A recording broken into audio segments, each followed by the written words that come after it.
Beneath the gentle surface of the Pokémon world, where children embark on adventures with their beloved companions, lies an ocean of mysteries that run deeper than most trainers ever realize. Tonight, we drift together into these quiet depths, exploring the shadowed corners of a universe that has captivated minds for decades. Let your breathing slow as we begin this journey through layers of lore, each one more enigmatic than the last.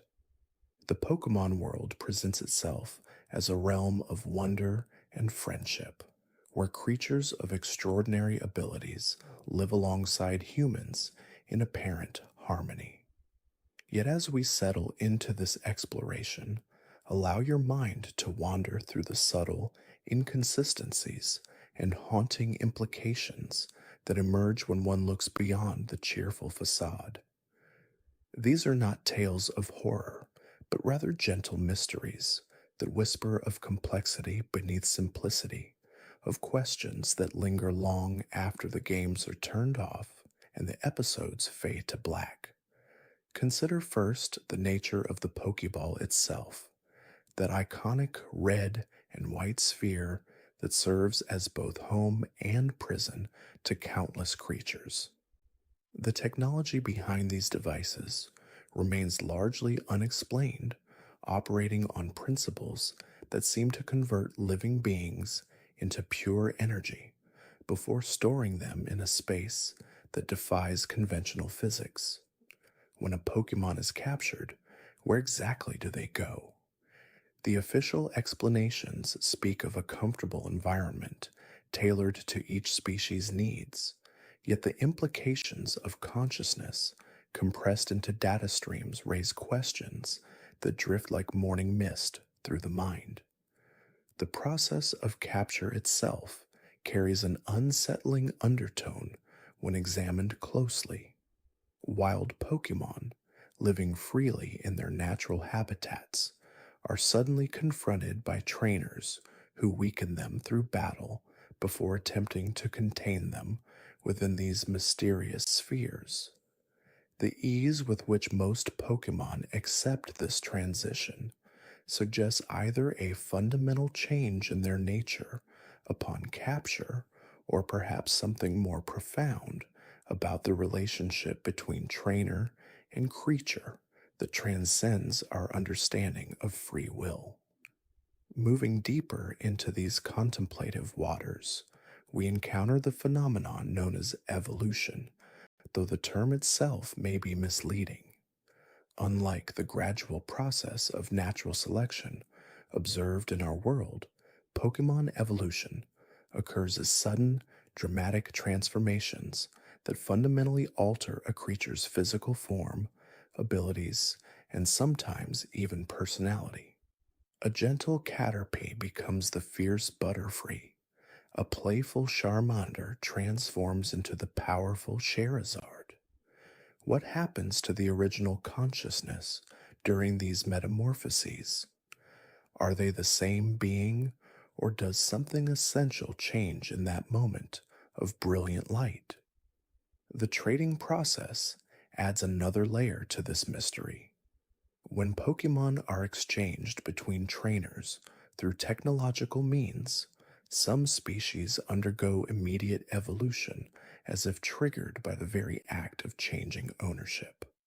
This suggests a connection between Pokemon and their trainers that operates on levels beyond simple companionship, perhaps involving bonds that exist in dimensions we cannot perceive.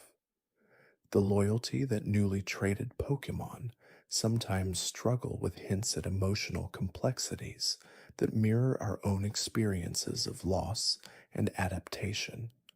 In the deeper regions of Pokemon lore, we find references to an ancient world quite different from the one we observe today.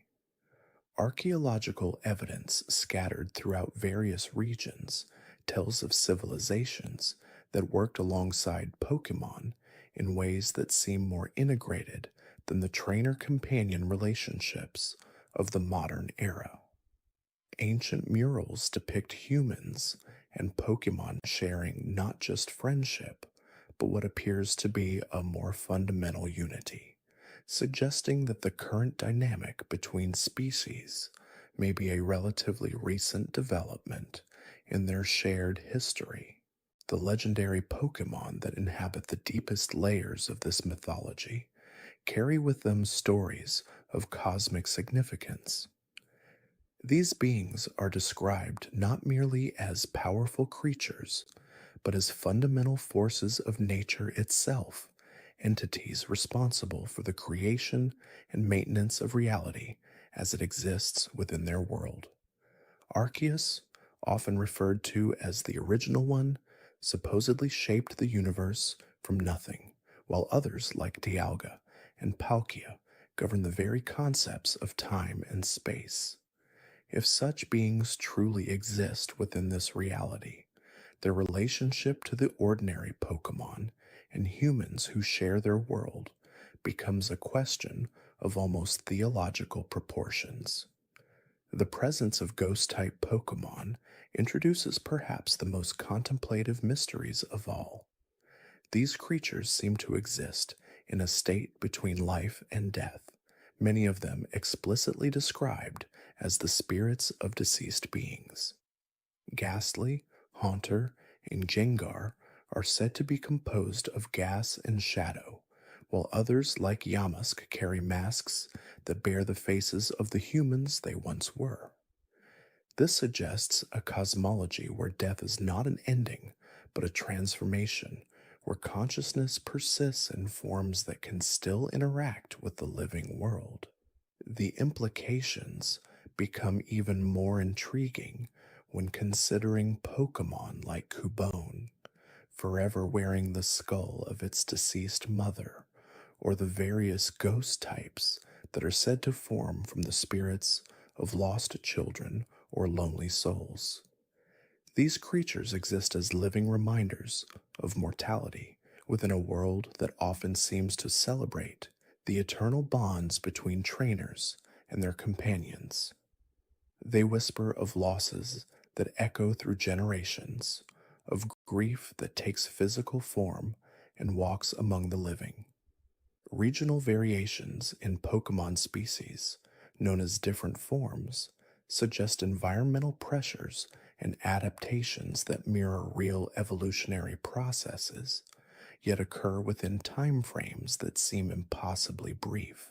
The Alolan forms of familiar Pokemon show dramatic changes in type, appearance, and behavior that supposedly developed in response to their new environment. This rapid adaptation implies either accelerated evolutionary processes or perhaps something more mysterious about the malleable nature of Pokemon themselves. The technology that enables Pokemon storage in PC systems presents another layer of contemplation. Entire collections of living beings can be digitized and stored indefinitely in computer networks, accessible from any Pokemon Center around the world. The casual nature with which trainers deposit and withdraw their companions suggests a level of technological advancement that borders on the miraculous, yet the social and ethical implications of treating sentient beings as data to be managed and organized remain largely unexamined within their society. Team Rocket's experiments, scattered throughout various media, hint at darker applications of Pokemon research. Their attempts to enhance Pokemon through artificial means, to create synthetic creatures, or to manipulate the fundamental nature of these beings for profit and power, suggest that not everyone in this world views Pokemon with the same reverence as the typical trainer. These shadowy organizations operate in spaces where the line between scientific advancement and exploitation becomes uncomfortably blurred. The phenomenon of Pokemon communication presents its own mysteries. While these creatures seem to understand human language perfectly, their own vocalizations remain largely incomprehensible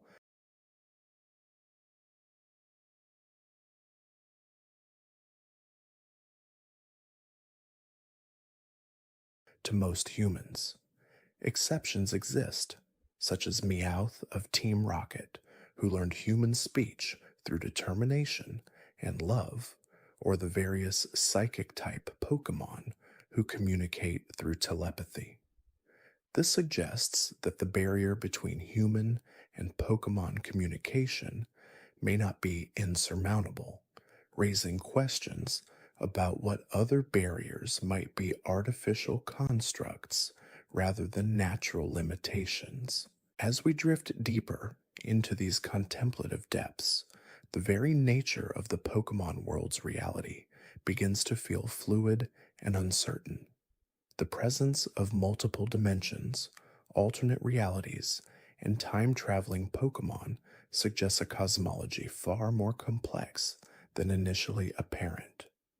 The Ultra Beasts from other dimensions, the distortions created by legendary Pokemon, and the various portals and gateways that appear throughout the regions all point to a multiverse where the familiar world of trainers and gyms represents just one layer of an infinitely complex reality. These mysteries invite us to rest in contemplation, to let our minds wander through possibilities that exist in the spaces between what is shown and what is implied. As your breathing deepens and your thoughts begin to slow, allow this gentle mysteries to wash over you like waves lapping at a distant shore, each one carrying whispers of secrets that may never be fully understood, yet continue to fascinate and inspire wonder in equal measure. The relationship between humans and legendary Pokemon carries profound implications that extend far beyond simple encounters. These ancient beings, often described as creators of fundamental forces like time, space, and antimatter, exist in a realm where their very presence can reshape reality itself. Dialga's control over temporal flow means that every moment, every memory, every progression through time exists at its discretion. Palkia's dominion over spatial dimensions suggests that the very fabric of physical existence bends to its will. Meanwhile, Giratina's banishment to the distortion world speaks to consequences that transcend mortal understanding, existing in a realm where physics operates under entirely different principles. The ease with which young trainers encounter and potentially capture these cosmic entities raises profound questions about the nature of power and responsibility. A 10-year-old child wielding the power to command the creator of time itself represents a paradox that the Pokemon world accepts with remarkable casualness. This suggests either that these legendary beings choose to limit their own power when interacting with humans, or that the universe itself operates under rules that prioritize balance and growth over absolute authority. The implications ripple outward, touching every aspect of existence within their reality.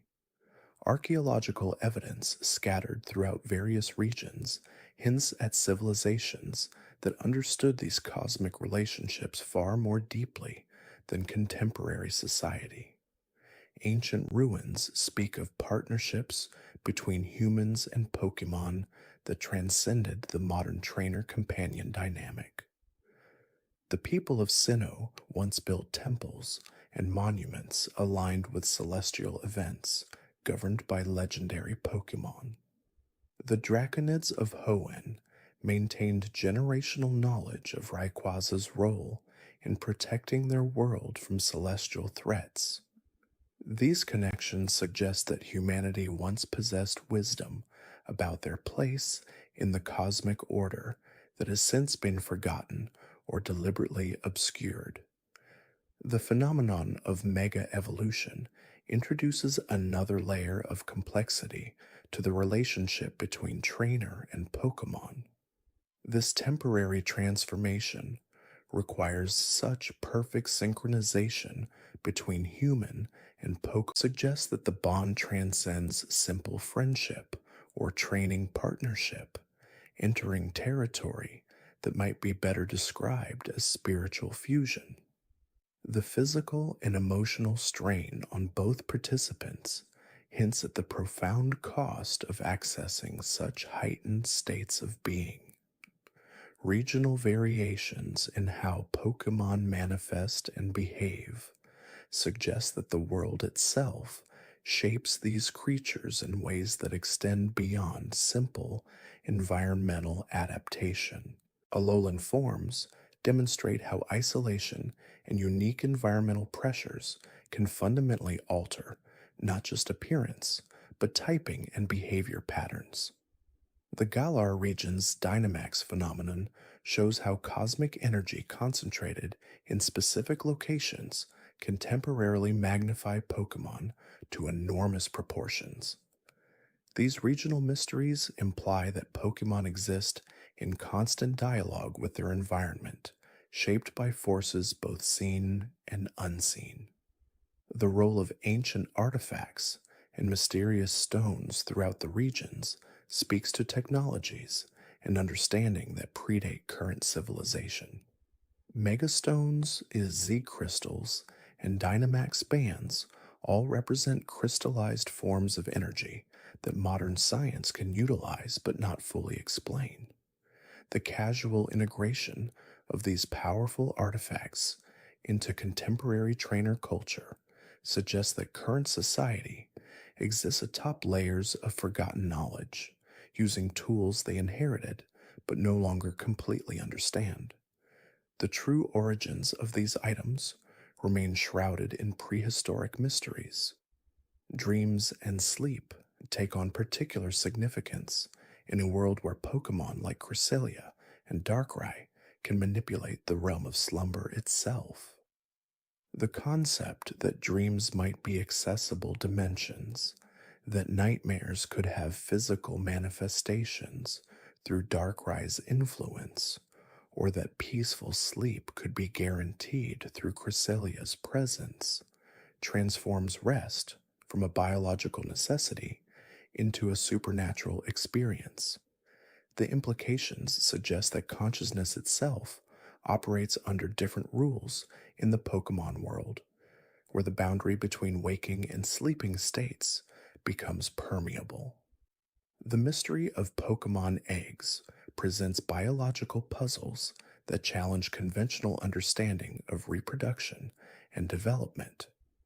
These eggs appear regardless of species compatibility in ways that suggest reproduction operates under principles that transcend typical biological limitations.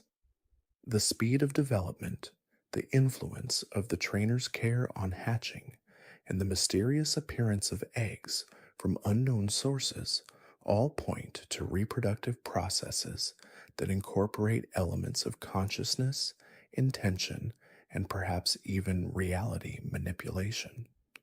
Weather patterns in the Pokemon world respond to emotional states and the presence of certain species in ways that suggest deep interconnections between consciousness and natural phenomena. Kyogre's ability to summon endless rain, Gruden's power to intensify sunlight, and Rayquaza's role in maintaining atmospheric balance demonstrate how legendary Pokemon serve as living embodiments of natural forces.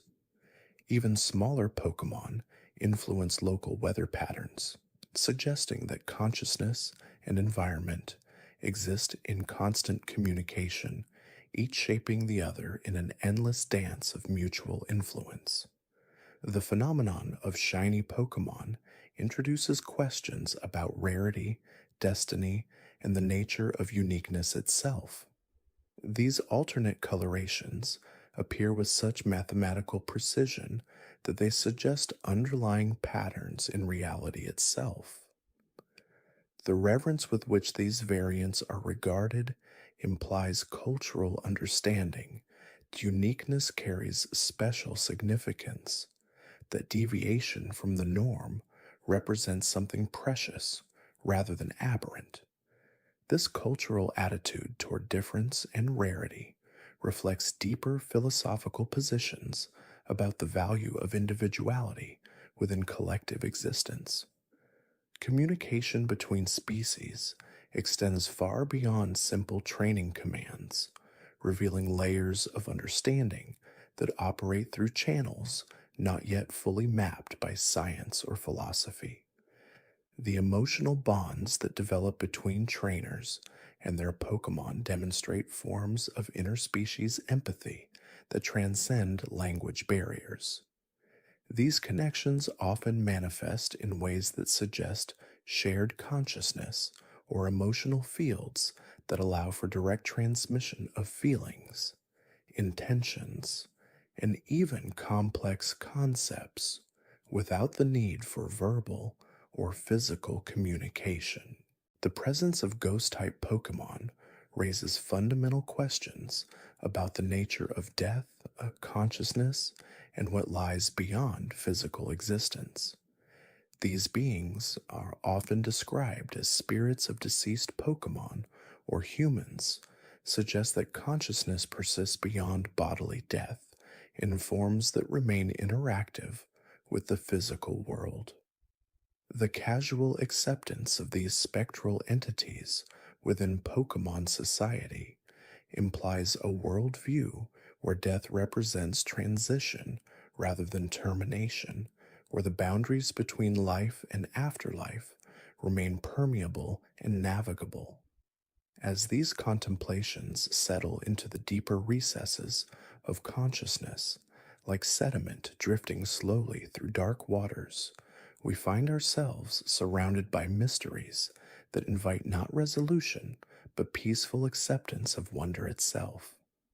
The Pokemon world reveals itself as a place where the impossible becomes routine, where the boundaries between science and magic dissolve into something far more nuanced and beautiful than either concept alone could encompass. In this space between waking and dreaming, between the known and unknowable, consciousness can rest in the gentle embrace of infinite possibility, allowing these soft mysteries to carry awareness into the peaceful depths of restorative sleep. The deeper mysteries of the Pokemon world continue to unfold like petals of some vast cosmic flower, each revelation leading to even more profound questions about existence itself. Within the phenomenon of evolution lies perhaps one of the most fundamental puzzles of this reality, where transformation occurs not through gradual biological adaptation, but through sudden, complete metamorphosis triggered by emotional bonds, accumulated experience, or exposure to specific energies. This process suggests that consciousness itself serves as a catalyst for physical change, that the very structure of matter responds to intangible forces like love, determination, and understanding. When a Pokemon evolves, it is not merely growing larger or stronger, but fundamentally reorganizing its entire being at the molecular level, sometimes changing type affiliations entirely, as if the categories we use to understand reality are far more fluid than previously imagined. The concept of type effectiveness reveals an underlying logic to the universe that operates according to principles both intuitive and mysterious. Water extinguishes fire, yet fire can evaporate water. Ground neutralizes electricity, while flying creatures remain untouchable by earthbound forces. These relationships suggest that reality itself is structured according to a vast, interconnected web of sympathies and oppositions, where every element exists in dynamic relationship with every other element. The fact that these relationships remain consistent across all regions and realities implies fundamental laws that govern not just combat, but the very fabric of existence itself, laws that operate at levels both cosmic and quantum. The phenomenon of mega evolution pushes these concepts even further into realms that challenge conventional understanding of identity and transformation.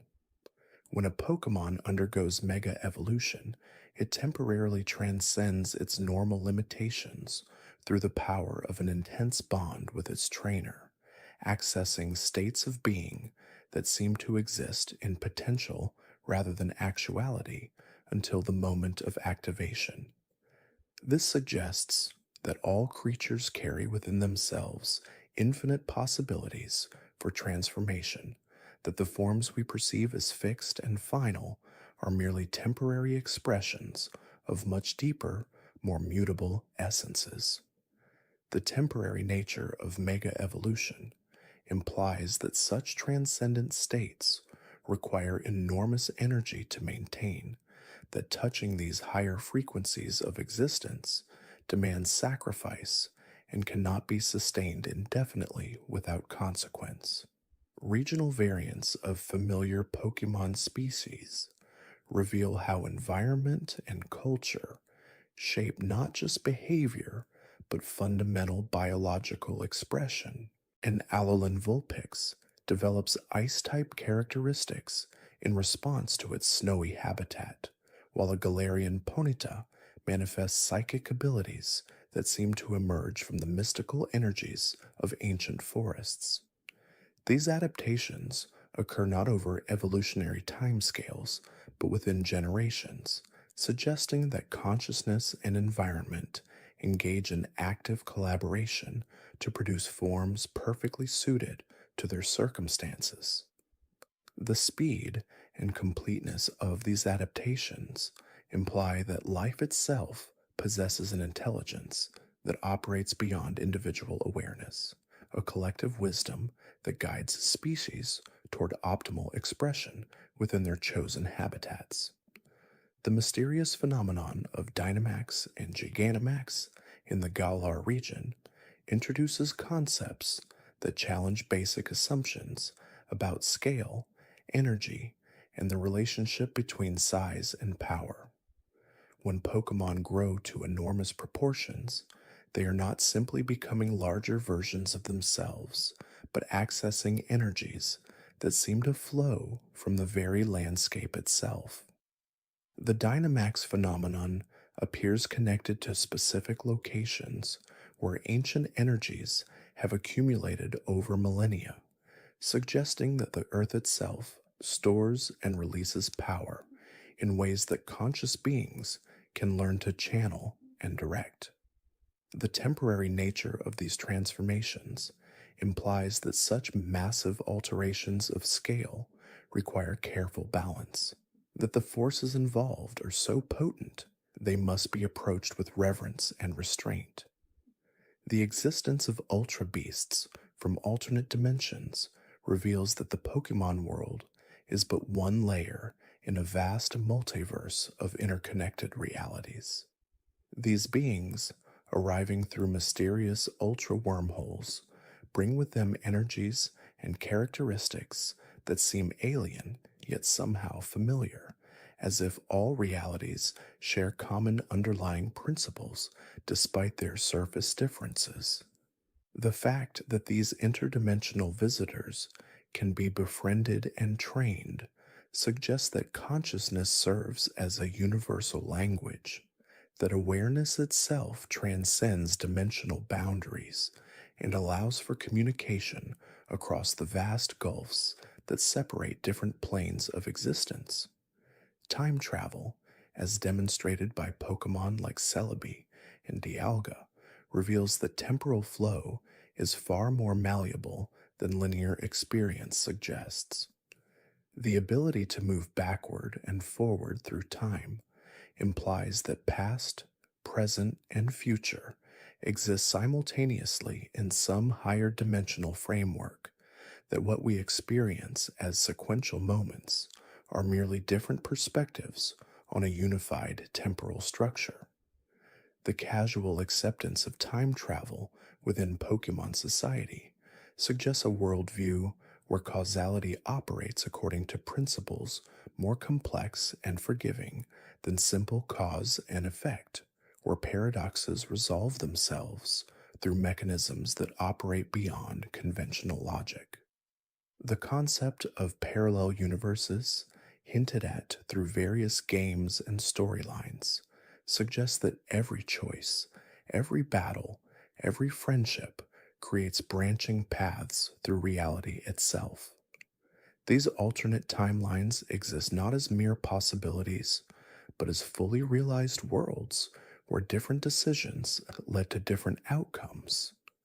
The ability to access these parallel realities through various means implies that consciousness can navigate between different versions of existence, that awareness itself serves as a vehicle for exploring the infinite variations of what could be, what is, and what might yet become. The phenomenon of Pokemon contests and performances reveals aesthetic dimensions to this reality that operate according to principles of beauty, grace, and artistic expression that transcend mere combat effectiveness. The fact that Pokemon can be trained to express themselves through dance, music, and visual display suggests that creativity and artistic appreciation represent fundamental forces in this universe, that beauty itself serves as a form of energy that can be cultivated, refined, and shared. The emotional responses these performances evoke in audiences imply that aesthetic experience creates genuine connections between consciousness, that beauty serves as a bridge that allows separate beings to share in unified experiences of wonder and delight. The mystery of how Pokemon centers operate reveals technologies that seem to border on the miraculous, where injuries and exhaustion can be completely healed within moments through processes that appear to work at cellular and perhaps even quantum levels. The universal availability of this healing technology suggests a society that has solved fundamental problems of scarcity and suffering, where the restoration of health and vitality has become as simple and accessible as rest itself. The fact that this healing extends to all Pokemon, regardless of type, size, or origin, implies understanding of life force that transcends species boundaries, recognition that all conscious beings share common underlying energies that can be restored through proper application of knowledge and compassion. The presence of ancient ruins and artifacts scattered throughout every region tells stories of civilizations that understood and worked with energies that modern society has only begun to rediscover. These archaeological mysteries suggest that knowledge and wisdom operate in cycles, that understanding advances and retreats across time like tides, sometimes reaching heights that subsequent generations struggle to comprehend or replicate.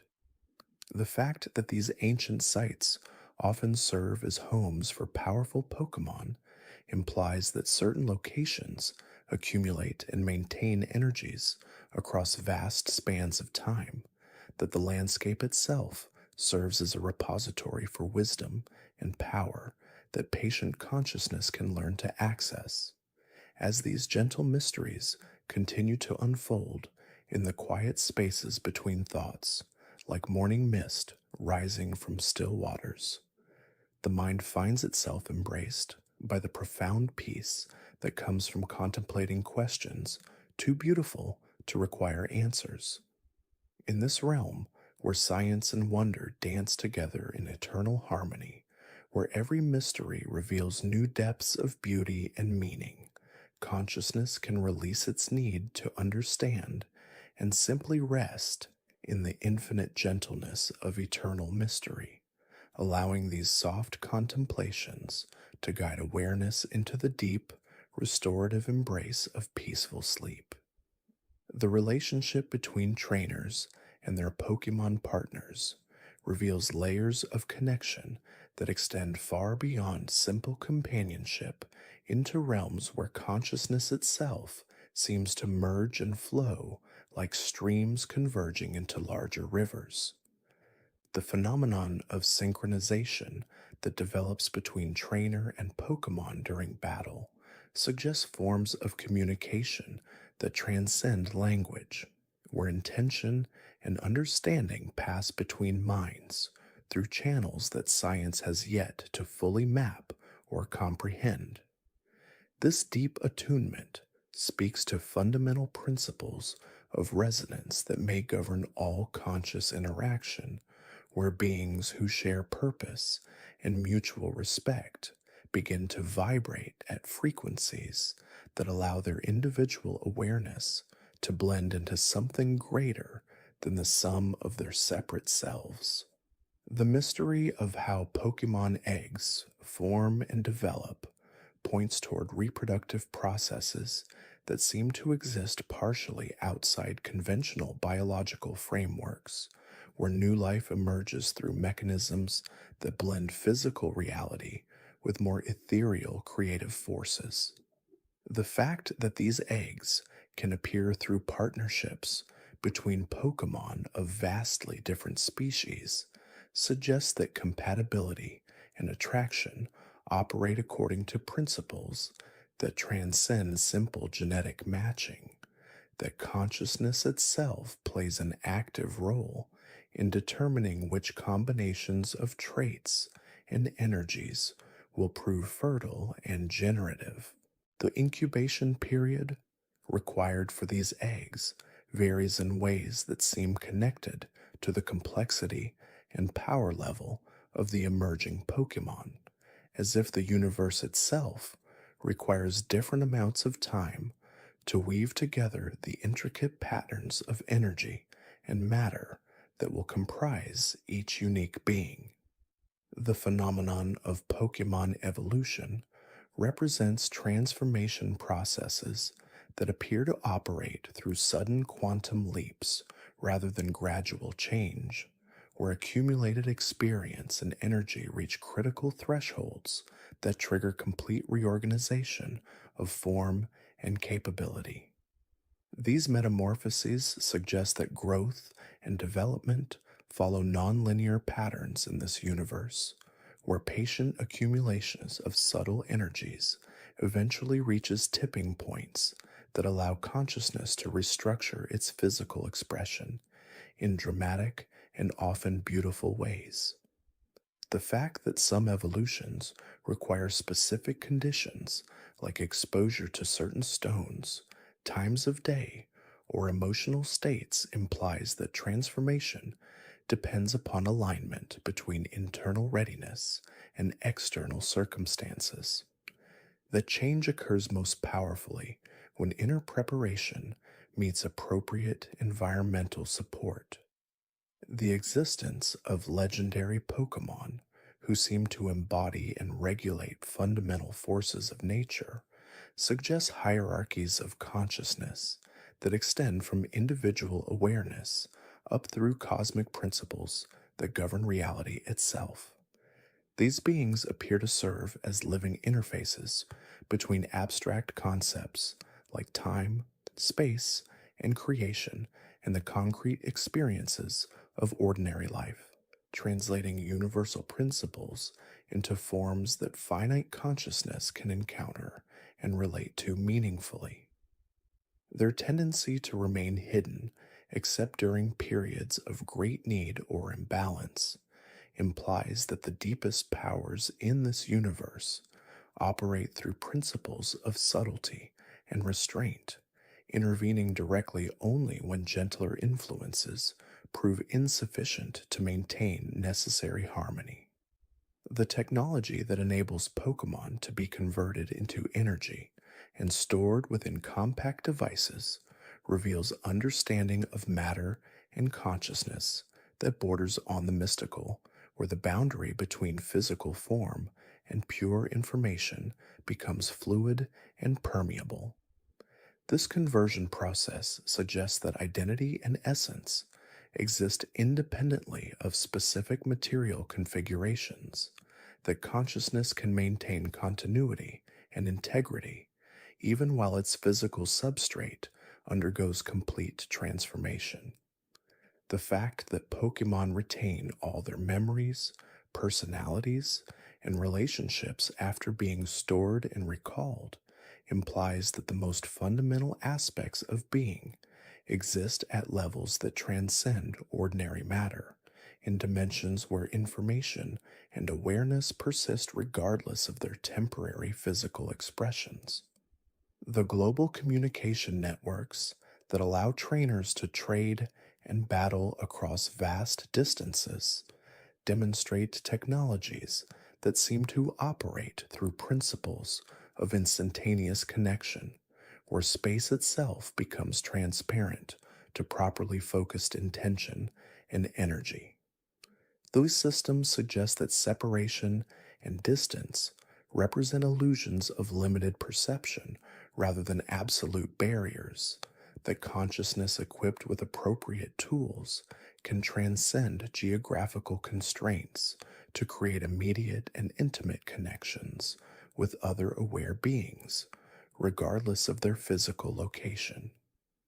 The ease with which these connections form and maintain themselves speaks to underlying unity that makes all apparent separation ultimately artificial and temporary.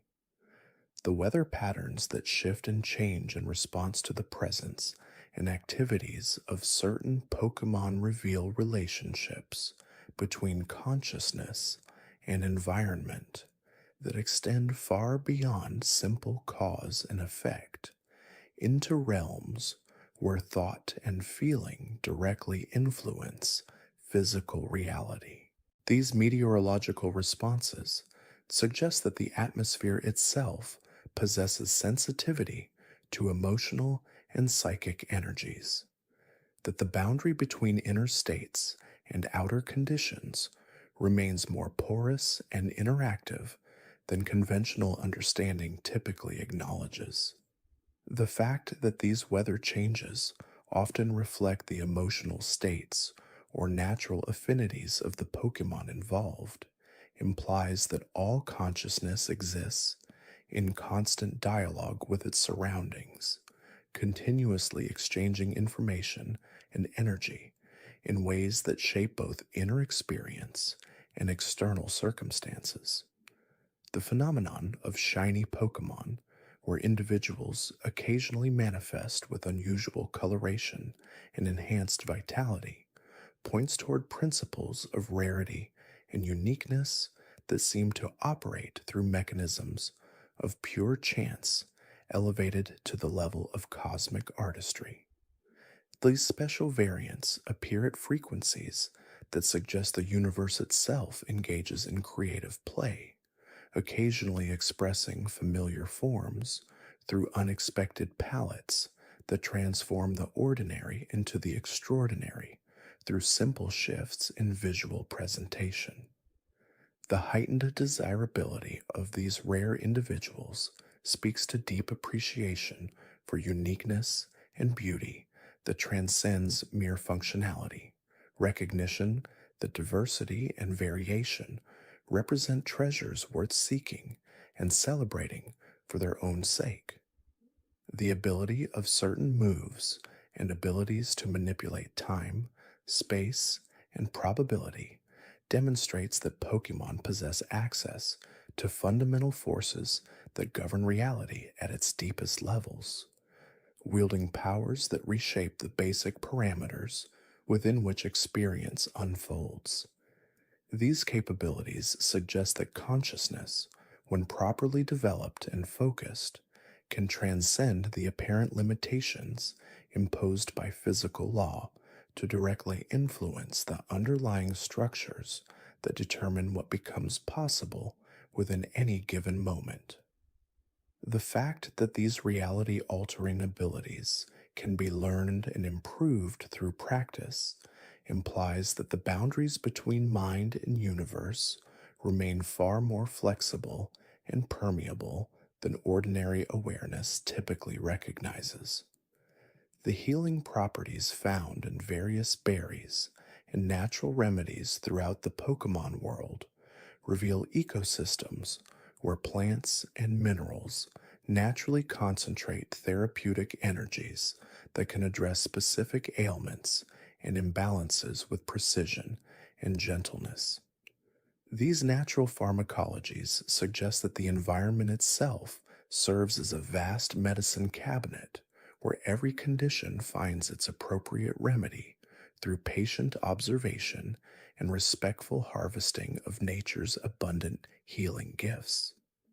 The fact that these remedies work effectively across different Pokemon species implies underlying principles of health and vitality that transcend individual biological differences, universal patterns of wellness that manifest through countless specific expressions while maintaining consistent therapeutic principles. As these soft mysteries continue to weave themselves through the gentle spaces of contemplation, like starlight filtering through quiet leaves, awareness finds itself cradled in the profound peace that emerges when questions become more beautiful than answers, when wonder itself serves as the deepest form of understanding. In this realm, where every mystery opens onto deeper mysteries, where each answer reveals new dimensions of beauty and meaning, consciousness can release its need to grasp and simply rest in the infinite gentleness of eternal questioning, allowing these peaceful contemplations to guide awareness into the deep, restorative embrace of dreamless sleep, where all knowledge dissolves into the perfect silence from which all wisdom eternally emerges. The deeper currents of this world reveal themselves through patterns that speak to connections extending far beyond the visible surface of things, where the bonds between trainer and companion transcend simple partnership to become something approaching spiritual communion. These relationships demonstrate that consciousness can bridge the apparent gaps between different forms of life, creating shared understanding that flows beneath the level of language or conceptual thought. The loyalty and devotion that emerges between human and Pokemon partners suggests that recognition and love operate according to principles that have little to do with similarity of form or function, instead, responding to more fundamental harmonies that resonate at the level of essence itself. The way these bonds strengthen through shared experience and mutual care reveals that trust and affection grow through patient cultivation rather than sudden revelation, deepening gradually like roots, finding their way through rich soil toward sources of nourishment that sustain both individual growth and collective flourishing. The mysterious phenomena surrounding legendary Pokemon point toward forces and intelligences that operate on scales far exceeding ordinary comprehension, beings whose very presence seems to alter the fundamental properties of space and time around them. These entities appear to serve as guardians and stewards of natural processes so vast and complex that their full significance remains beyond the grasp of limited awareness. Yet their influence permeates every aspect of existence in ways both subtle and profound. The reverence they inspire suggests recognition of powers that dwarf individual understanding while simultaneously offering glimpses of the magnificent intelligence that guides the unfolding of cosmic processes through countless interconnected cycles of creation and renewal. Their rare appearances seem timed to moments of particular significance, as if these beings exist partially outside the normal flow of temporal experience, able to perceive patterns and necessities that remain invisible to consciousness bound within linear progression through sequential moments. The ancient ruins scattered throughout various regions speak to civilizations whose achievements in harmony between technology and nature far exceeded anything visible in the contemporary world. Structures that continue to function perfectly despite the passage of countless centuries without maintenance or repair. These archaeological mysteries suggest that previous inhabitants of these lands possessed understanding of natural forces so profound that their creations became self sustaining expressions of cosmic principles rather than mere mechanical constructions dependent upon external energy sources. The fact that many of these sites continue to serve as habitats for rare and powerful Pokemon implies that certain locations maintain special properties that attract and nurture exceptional forms of life, sacred spaces where the boundary between ordinary and extraordinary remains permanently dissolved. The phenomenon of evolution itself reveals processes that transcend simple biological development to encompass transformations that affect consciousness, capability, and fundamental nature in ways that suggest reality operates according to principles of growth and becoming that extend far beyond physical adaptation. These metamorphoses often occur in response to emotional and spiritual development rather than mere exposure to environmental pressures, indicating that evolution responds to internal qualities of readiness and aspiration as much as external circumstances. The fact that some evolutions require specific items, locations, or times of day points toward a universe where transformation depends upon the alignment of multiple factors in precise configurations, moments when individual potential resonates perfectly with cosmic conditions to enable quantum leaps in development that would otherwise remain impossible. The intricate ecosystems found in hidden valleys and secret caves reveal environments where balance has been maintained for millennia through the complex interplay of species whose roles and relationships create self regulating systems of extraordinary stability and resilience. These pristine habitats demonstrate that when left undisturbed, natural communities develop toward states of such perfect harmony that every element supports every other element in cycles of mutual nourishment and protection that require no external management or intervention.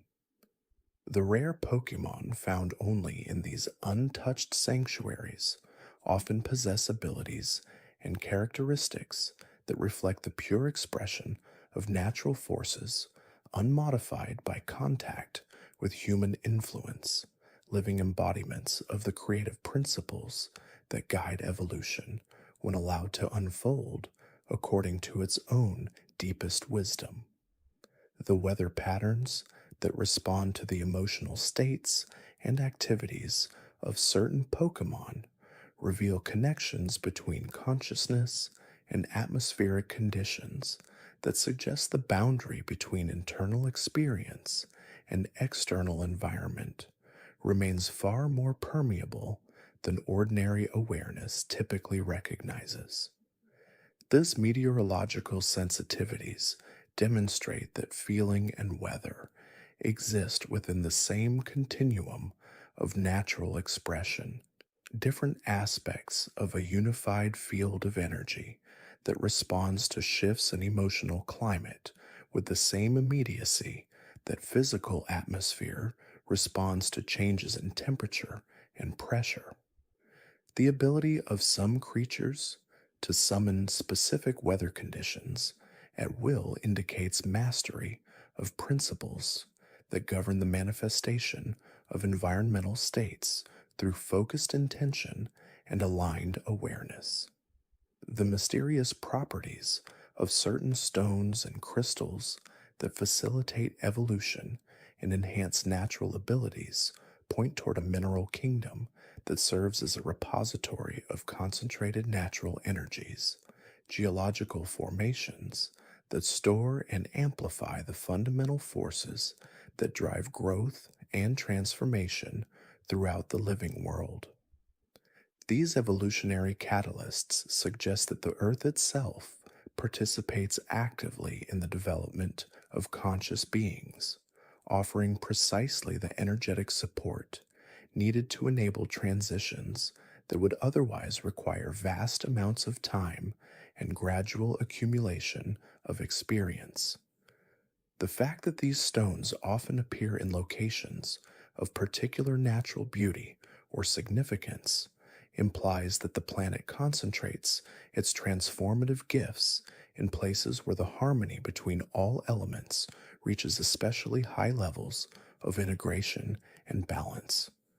The nocturnal activities of many Pokémon reveal entire ecosystems of behavior and interaction that unfold under cover of darkness, hidden worlds of activity that operate according to rhythms and purposes largely invisible to daytime awareness. These night dwelling communities demonstrate that the full richness of natural life extends far beyond what can be observed during the hours of ordinary activity, encompassing complex social structures and ecological relationships that flourish in the gentle embrace of starlight and shadow. The fact that many rare and powerful abilities manifest most clearly during nighttime hours suggests that darkness serves not as the absence of energy, but as a different quality of presence that enables certain forms of expression and development to emerge more freely than would be possible under the more intense conditions of daylight exposure. The healing springs and mystical pools found in remote locations throughout the world demonstrate that water itself can serve as a medium for the concentration and transmission of restorative energies that address not only physical ailments, but also spiritual and emotional imbalances that affect the deepest levels of well being. These sacred waters often maintain their therapeutic properties for countless generations, suggesting that certain geographical features serve as permanent channels for healing forces that flow continuously from sources beyond ordinary comprehension. The pilgrimage journeys undertaken to reach these healing sanctuaries reveal recognition that true restoration sometimes requires movement away from familiar surroundings toward places where the ordinary rules of limitation and dysfunction hold less power over the possibilities for renewal and regeneration.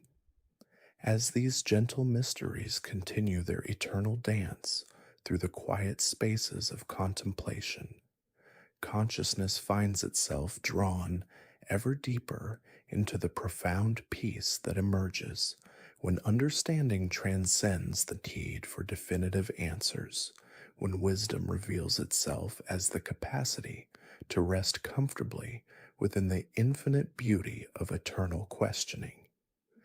The soft currents of these meditations flow like gentle streams through landscapes of wonder, carrying awareness toward the deep pools of silence, where all knowledge dissolves into the perfect stillness from which all dreams and revelations eternally arise, offering the gift of complete rest within the boundless embrace of mystery itself.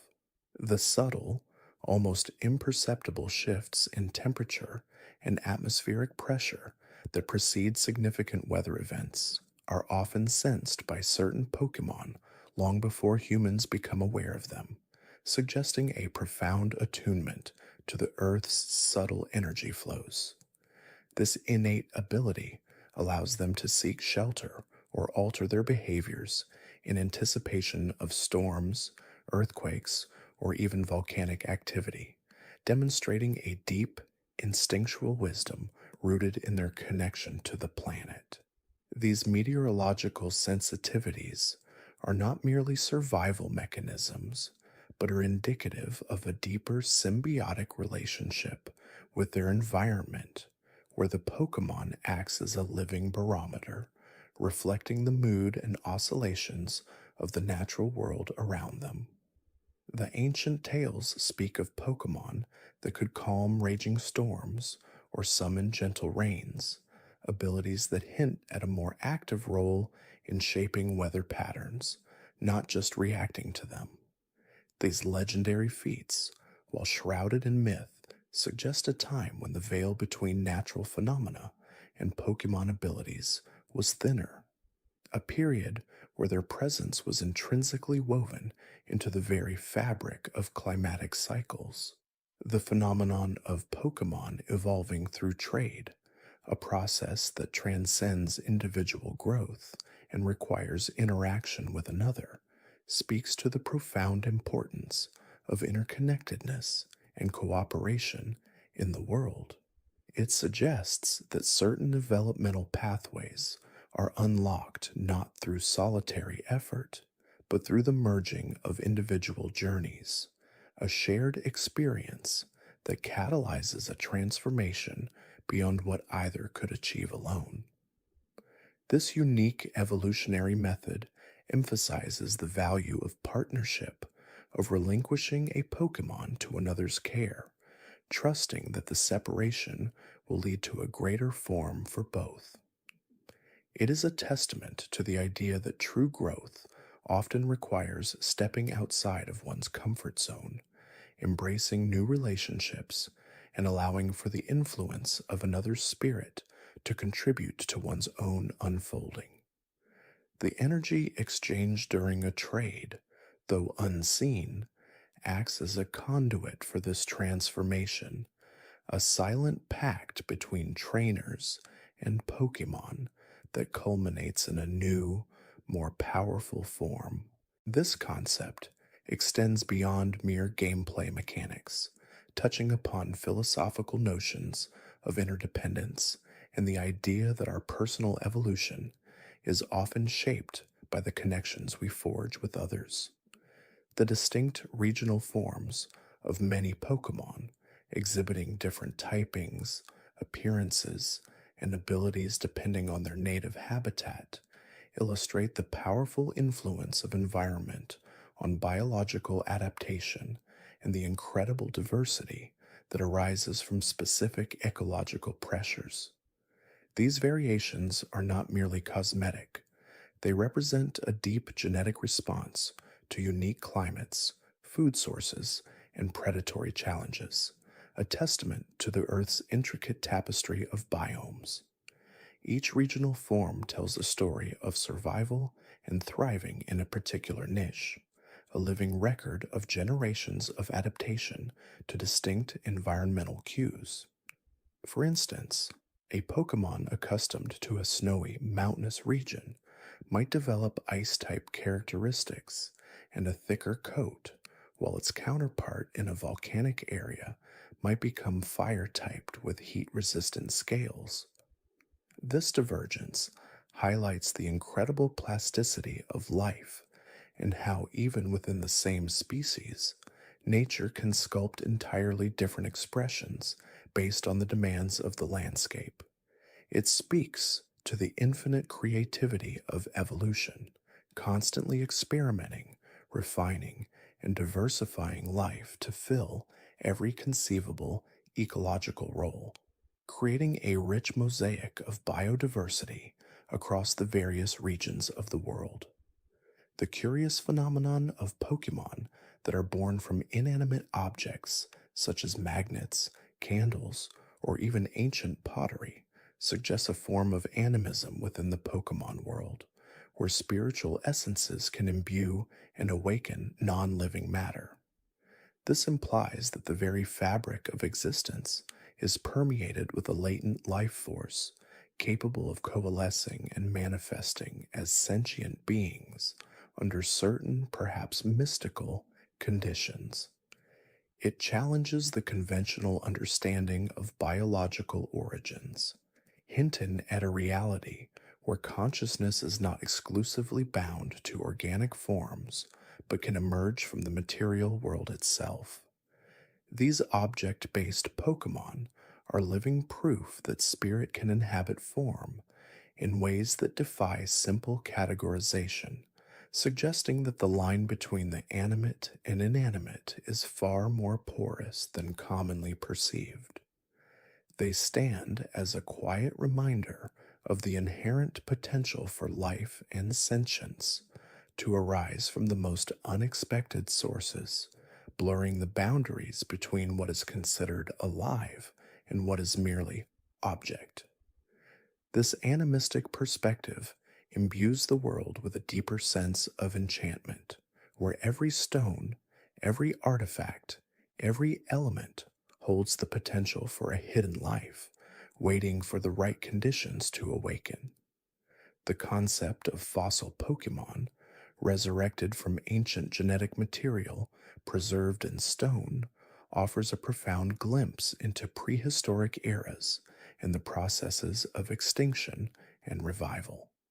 These creatures are living echoes of a bygone age, brought back into existence through advanced technology, bridging eons of time. Their revival raises fascinating ethical questions about humanity's capacity to interfere with the natural order of life and death, and the implications of reintroducing species that have been absent for millions of years. Each fossil Pokemon carries within its genetic code the history of an ancient world, offering invaluable insights into the evolutionary pathways that shaped the present day ecosystem. They are not merely curiosities, but living archives, offering a direct link to the planet's deep past, allowing us to witness forms of life that once dominated the Earth. Their existence underscores the impermanence of even the most dominant species and the cyclical nature of life, death, and potential rebirth, reminding us that the past is never truly gone, but merely waiting to be rediscovered. The existence of pseudo legendary Pokemon, beings of immense power and rarity that approach the legendary status without quite reaching it, highlights the graded hierarchy of natural might within the world. These creatures often possess abilities and stat distributions that rival or even surpass some actual legendaries, yet they are still part of a discernible evolutionary line, suggesting a developmental path to extraordinary power that is distinct from the unique origins of true legendary Pokemon. They represent the pinnacle of conventional biological evolution, showcasing what is achievable through generations of natural selection and environmental adaptation, pushing the boundaries of what is considered normal within the ecosystem. Their rarity and strength inspire awe and respect, serving as a benchmark for the raw potential inherent in the natural world.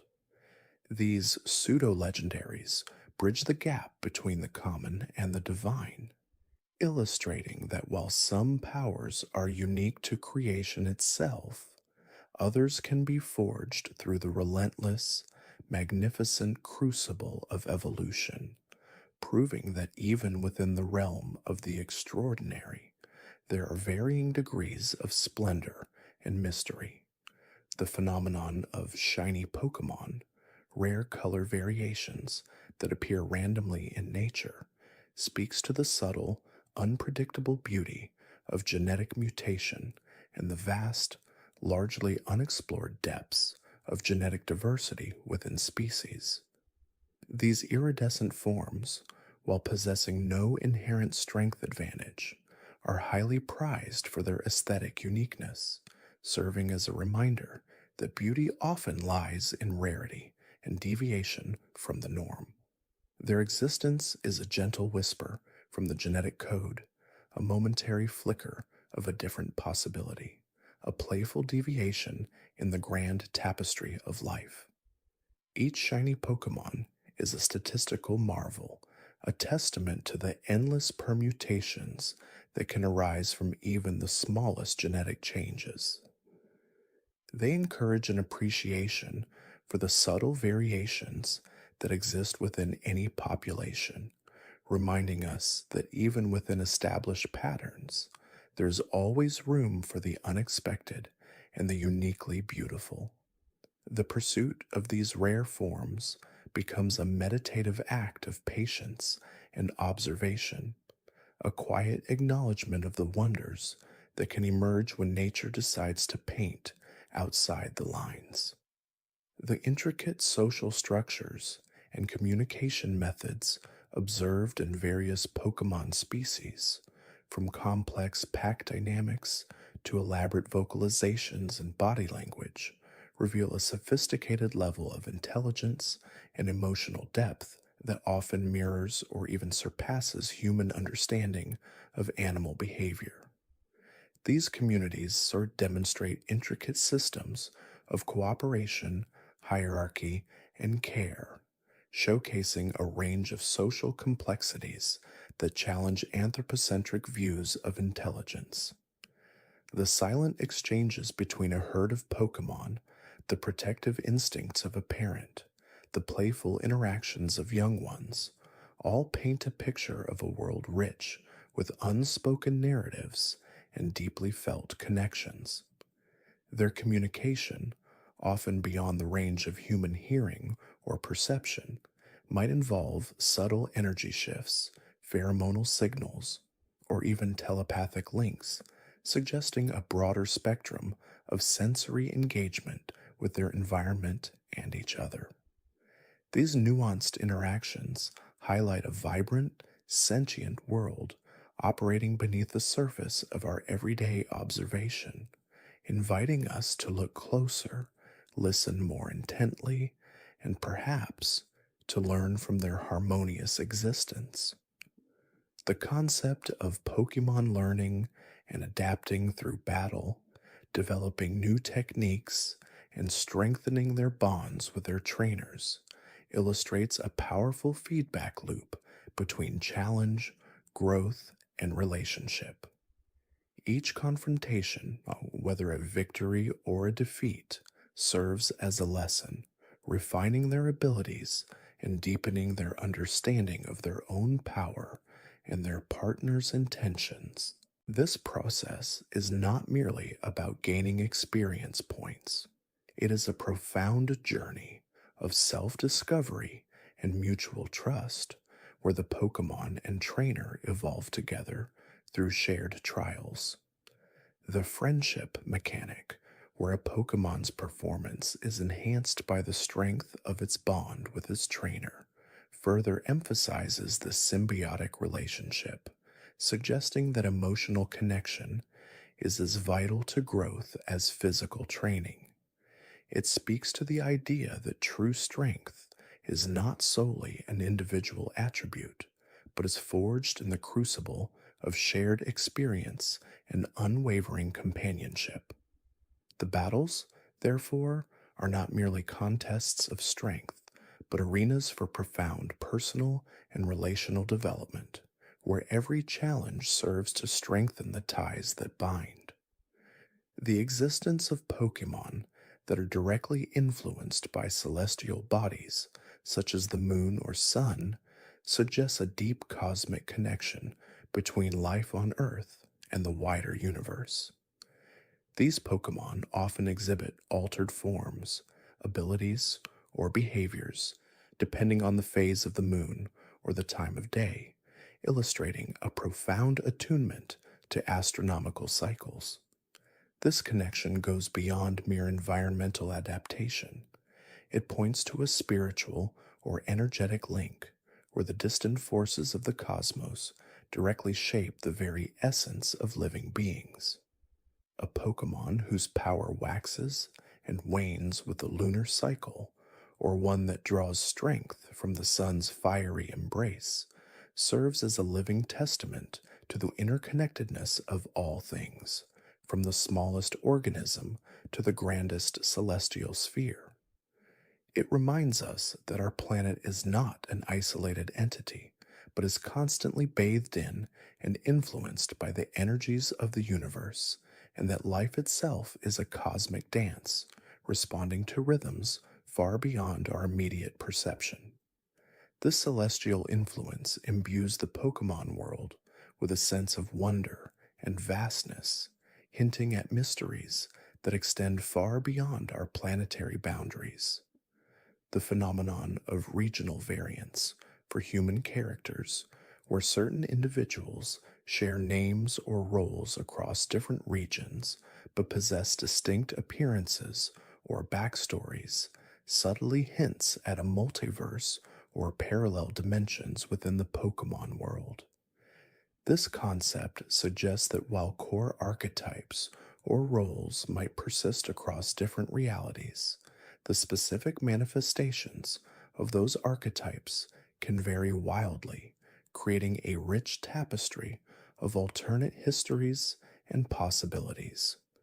It implies that the narratives we experience are but one thread in a much larger, interconnected web of realities, where familiar faces might appear in different guises, playing slightly altered roles in slightly altered circumstances. This notion encourages a broader perspective on identity and destiny, suggesting that while some destinies might be shared, the paths taken to reach them can be infinitely diverse. It adds a layer of gentle mystery to the world, making us ponder the countless other stories unfolding simultaneously, just beyond the edges of our perception, each a unique variation on a universal theme, each a whisper from another possible world. The quiet, often overlooked details found within the architecture of ancient ruins and forgotten temples throughout the various regions, such as specific symbols, carvings, or structural alignments, frequently depict legendary Pokemon or events that predate recorded history. These archaeological remnants serve as silent chronicles of a primordial past, offering fragmented narratives of a time when the world was perhaps shaped by forces vastly different from those we understand today.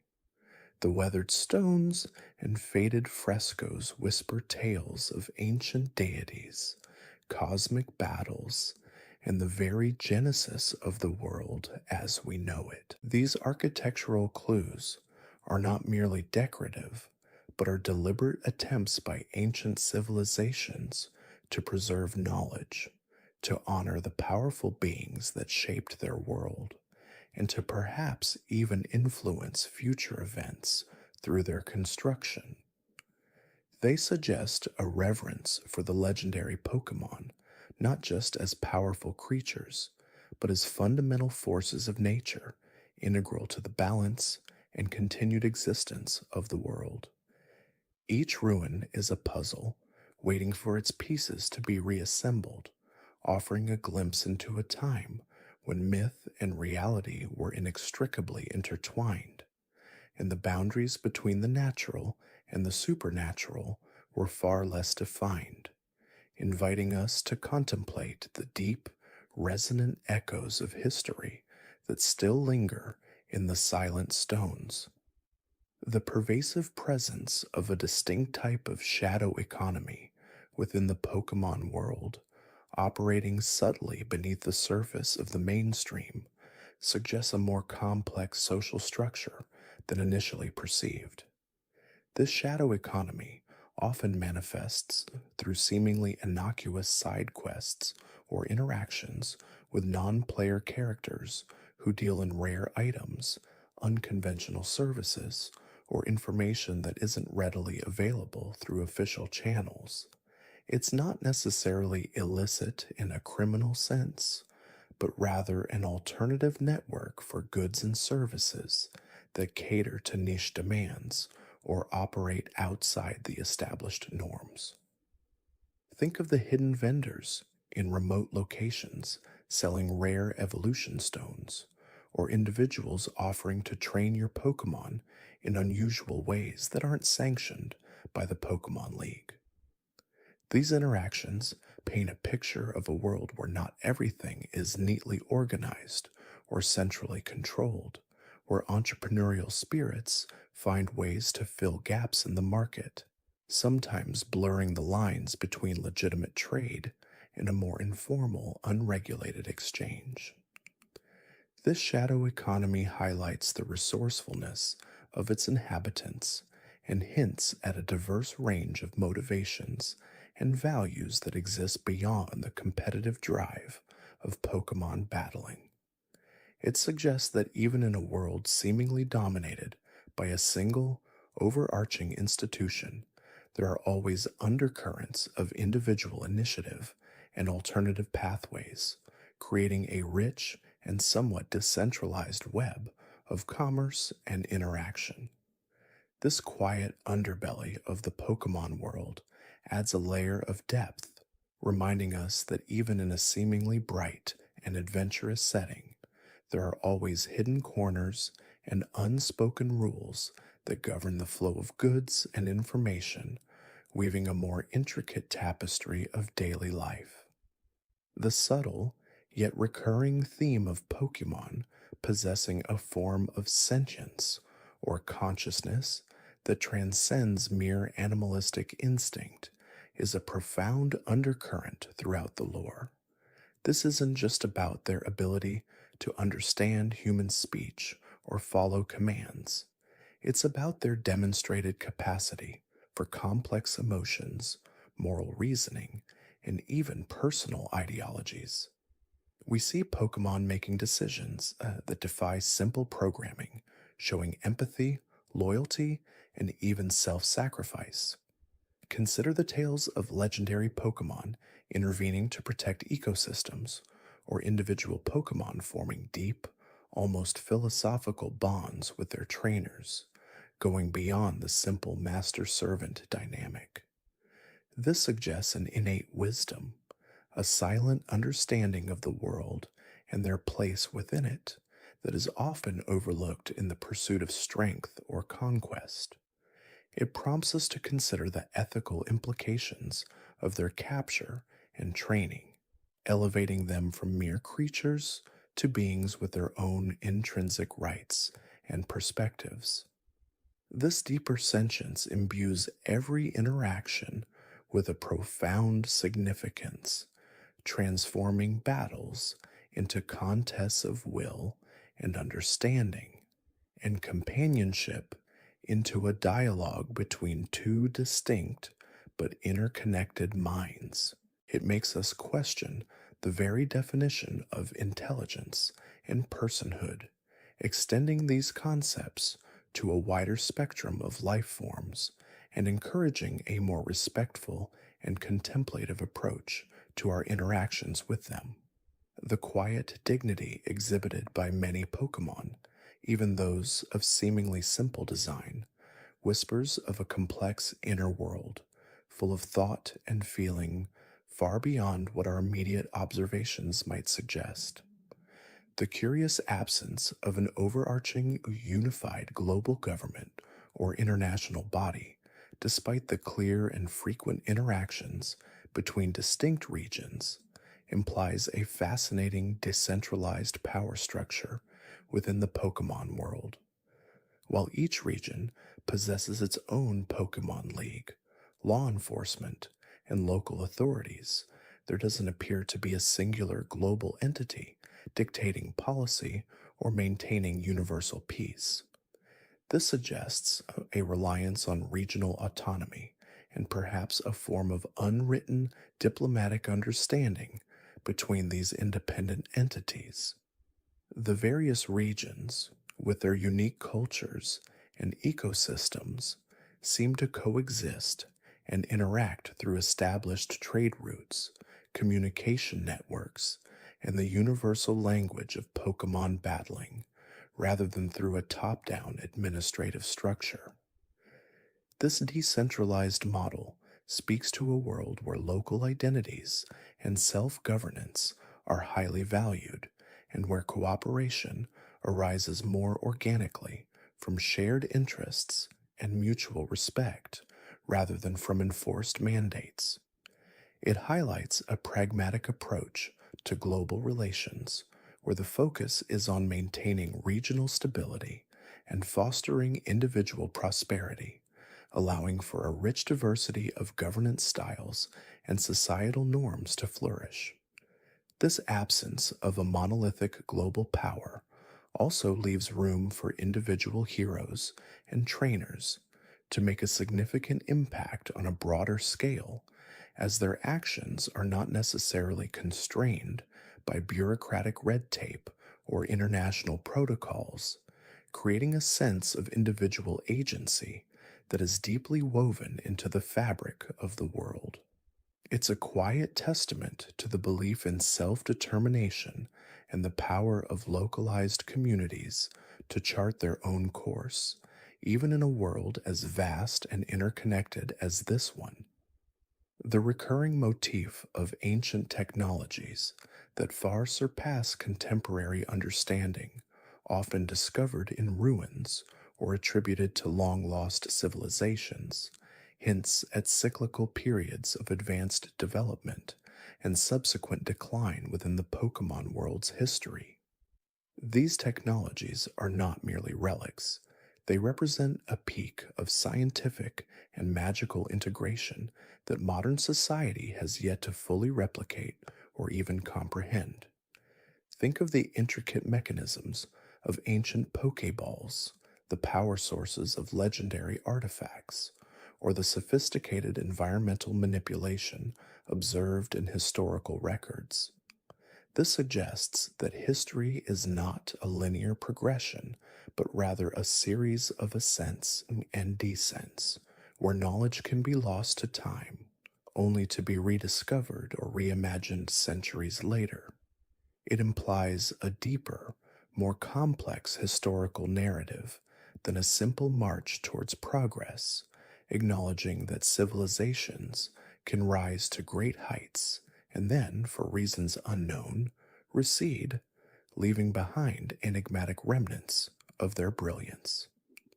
These ancient technologies serve as silent reminders of a forgotten golden age, prompting reflection on the transient nature of knowledge and the enduring mysteries of the past. They also suggest that the world holds secrets of power and understanding that are still waiting to be unlocked, offering tantalizing glimpses into a different way of interacting with Pokemon and the natural world, perhaps one that was more harmonious or more potent than our current methods. The quiet hum of these ancient devices, even when dormant, echoes with the wisdom of forgotten eras, inviting us to ponder the tides of history and the cyclical nature of innovation and decay, the subtle yet persistent influence of cosmic phenomena on the Pokemon world, extending beyond mere weather patterns to directly impact evolution, Pokemon behavior, and even geological formations, suggests a profound interconnectedness with the wider universe. This isn't just about meteorites, it's about the more ethereal and less understood forces originating from celestial bodies, distant stars, or even other dimensions that subtly shape life on the planet. Consider the influence of lunar cycles on certain Pokemon, the mysterious energies emanating from specific cosmic events that trigger unique evolutionary processes, or the legends of extraterrestrial Pokemon arriving to alter the course of history. These cosmic influences embed the Pokemon world within a grander universal narrative, suggesting that its destiny is intricately linked to the movements and energies of the cosmos. It implies that the world is not an isolated entity but a small part of a much larger, dynamic system, constantly interacting with and being shaped by forces beyond its atmosphere. This cosmic connection adds a layer of sublime mystery, expanding the scope of wonder from the terrestrial to the celestial, and reminding us that the answers to some of the world's deepest mysteries might lie far beyond its visible horizons.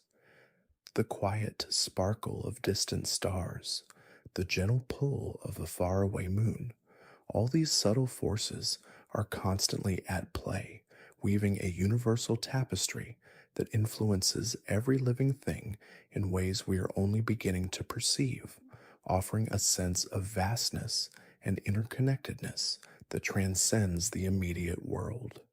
The quiet understanding that legendary Pokémon often embody abstract concepts or fundamental forces of nature rather than simply being extraordinarily powerful creatures adds a profound philosophical dimension to their existence. They are not merely animals, they are personifications of time, space, creation, destruction, knowledge, or emotion. This means their presence and actions are not just about raw power, but about the very fabric of reality and the balance of the world.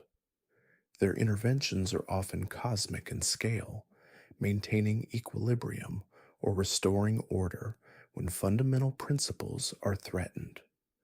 This elevated status transforms them into living deities or primal entities whose existence is intertwined with the very laws of the universe. Encountering a legendary Pokemon, therefore, becomes a moment of profound introspection, a confrontation with a fundamental truth about existence itself. It shifts our perspective from simply catching them all to understanding and respecting the intricate web of forces that govern the world. Their stories are parables, their forms are symbols, and their powers are manifestations of universal laws. This deeper understanding imbues the lore surrounding them with a sacred quality, inviting contemplation on the nature of reality, the delicate balance of life, and the profound forces that silently shape our world, always present, always watchful, maintaining the unseen equilibrium. The gentle, almost imperceptible notion of alternate timelines or divergent histories within the Pokemon universe, often hinted at through subtle narrative discrepancies or character variations across different games or media, suggests a fluid and multifaceted reality. This isn't about mere canonical inconsistencies, but rather faint echoes of different paths that the world could have taken, or perhaps did take in another iteration. Think of characters who have slightly different fates, or events that play out with subtle but significant alterations depending on the specific version of a story being told. This concept implies that the Pokemon world isn't a singular, fixed reality, but rather a collection of closely related possibilities, each branching off from a pivotal moment or choice. It suggests that the narratives we experience are merely one thread in a vast tapestry of potential histories, where slight deviations can lead to entirely different outcomes. This delicate notion adds a layer of gentle uncertainty and wonder, making us ponder the countless other stories that might be unfolding simultaneously, just beyond the edges of our perception, each a unique variation on a universal theme, each a whisper from another possible world. It encourages a broader perspective on destiny and choice, reminding us that every decision, no matter how small, has the potential to ripple outwards, creating new realities and shaping new futures, in a multitude of ways that are both subtle and profound. The quiet rustle of those alternate histories, like leaves in a gentle breeze, adds a soft depth to the world, suggesting that reality itself is a more malleable and diverse concept than we initially imagine. These whispers of other possibilities lead us gently into the equally subtle yet deeply fascinating concept of a multiverse within the Pokemon lore. This isn't a loud, bombastic declaration of parallel dimensions clashing, but rather a soft suggestion of worlds running concurrently, often touching at their edges, or perhaps even sharing a common genesis. Consider the faint, almost ethereal mentions of ultraspace in some of the later titles, or the subtle variations in legendary Pokemon forms across different regions and games. These aren't just regional adaptations, they hint at a deeper structure, a cosmic framework where different realities coexist. Ultraspace, for instance, isn't merely another region on a map.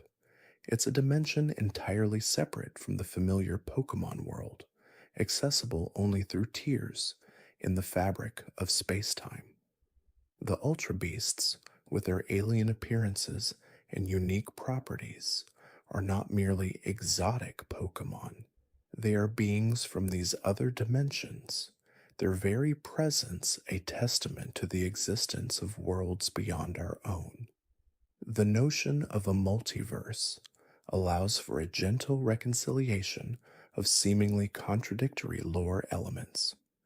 Instead of viewing them as errors, we can perceive them as fragments from different realities, each perfectly logical within its own context, yet subtly different from its counterparts. This offers a comforting explanation for why certain Pokemon appear in one game and not another, or why historical events might have slightly different accounts depending on the region. It's not about inconsistency, but rather about the vastness of creation, where every conceivable permutation of existence might find its own reality. The legendary Pokemon Arceus, often depicted as the creator of the Pokemon world, takes on an even grander significance within this framework. If Arceus truly created the universe, then perhaps it created not just a universe, but multiple universes, each with its own subtle variations and unique characteristics. This elevates Arceus from a mere deity of one world to a cosmic architect, a silent weaver of innumerable realities. This gentle expansion of potential worlds also adds a layer of quiet majesty to the act of Pokemon training and bonding. When a trainer connects with a Pokemon, they are not just connecting with a creature from their own world, but potentially with a being whose lineage might stretch across multiversal boundaries, whose species might exist in countless forms across countless realities. This imbues each encounter with a deeper, almost spiritual resonance, reminding us that the bonds we form are not limited by the confines of a single world, but might echo across the vastness of the cosmos.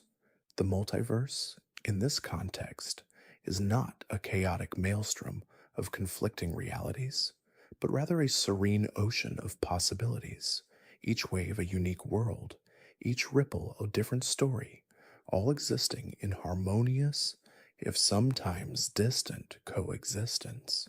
It invites us to ponder the infinite variations of life and existence, a comforting thought that even in the greatest solitude, there are always other worlds, other stories, quietly unfolding just beyond our reach. Moving even deeper into the subtle currents of Pokemon lore, we encounter the quiet, almost melancholic possibility of a post apocalyptic setting within certain regions or historical periods. This isn't about the world ending in a dramatic explosion but rather the subtle echoes of past catastrophes, the lingering scars on the landscape, or in the collective memory of its inhabitants. Consider the desolate, almost haunting beauty of the distortion world, a realm where the very laws of physics are warped and inverted, a testament to a grand, ancient cataclysm. Or think of the ruins of ancient civilizations scattered throughout various regions, grand structures now reclaimed by nature, silent witnesses to a forgotten past. These aren't just aesthetic elements, they are subtle reminders of a world that has endured profound transformations, perhaps even near annihilations, and has slowly, resiliently rebuilt itself. The lore around legendary Pokémon like Groudon, Kyogre, and Rayquaza, with their capacity for global devastation through droughts and floods, speaks to a primal fear of ecological collapse. The tales of their ancient battles, capable of reshaping continents, suggest a world that has, in its distant past, teetered on the brink of destruction. The fact that humanity and Pokemon continue to thrive despite these ancient cataclysms is a testament to their resilience, but the scars remain. The subtle hints of advanced ancient technologies, often found in ruins or linked to legendary Pokemon, also add to this post apocalyptic narrative. These technologies, so far beyond the current understanding of the Pokemon world, suggest a lost golden age, a civilization that reached incredible heights before some unseen disaster brought it low. The remnants of their power, now harnessed or rediscovered, whisper of a world that once was, and a world that might have to face similar threats again. This post apocalyptic element isn't about despair, but rather a quiet acknowledgement of cyclical destruction and rebirth. It's a gentle reminder that even the most vibrant and thriving world carries the echoes of its past struggles, and that the beauty we see today might be built upon the ashes of yesterday. It encourages a deeper appreciation for the present moment, for the delicate balance of nature, and for the enduring spirit of life. The quiet beauty of overgrown ruins, the serene power of dormant legendary Pokemon, and the simple resilience of everyday life all contribute to this gentle narrative of a world that has faced immense challenges and emerged stronger, albeit with a quiet understanding of its own fragility. It's a subtle contemplation on the impermanence of even the grandest civilizations and the enduring power of nature to reclaim and reshape, a silent testament to the ebb and flow of planetary history. From the echoes of past destruction, we drift softly into the realm of artificial or engineered Pokemon, a concept that gently blurs the lines between natural creation and deliberate design. This isn't about factory production lines, but rather the subtle whispers of humanity's attempts to replicate, enhance, or even create life itself. The most prominent example, of course, is Mewtwo, a Pokemon explicitly stated to have been created by scientists, a genetic marvel brought into existence through human ingenuity and ambition. Its very existence raises profound questions about the ethics of creation, the nature of sentience, and the boundaries of scientific exploration.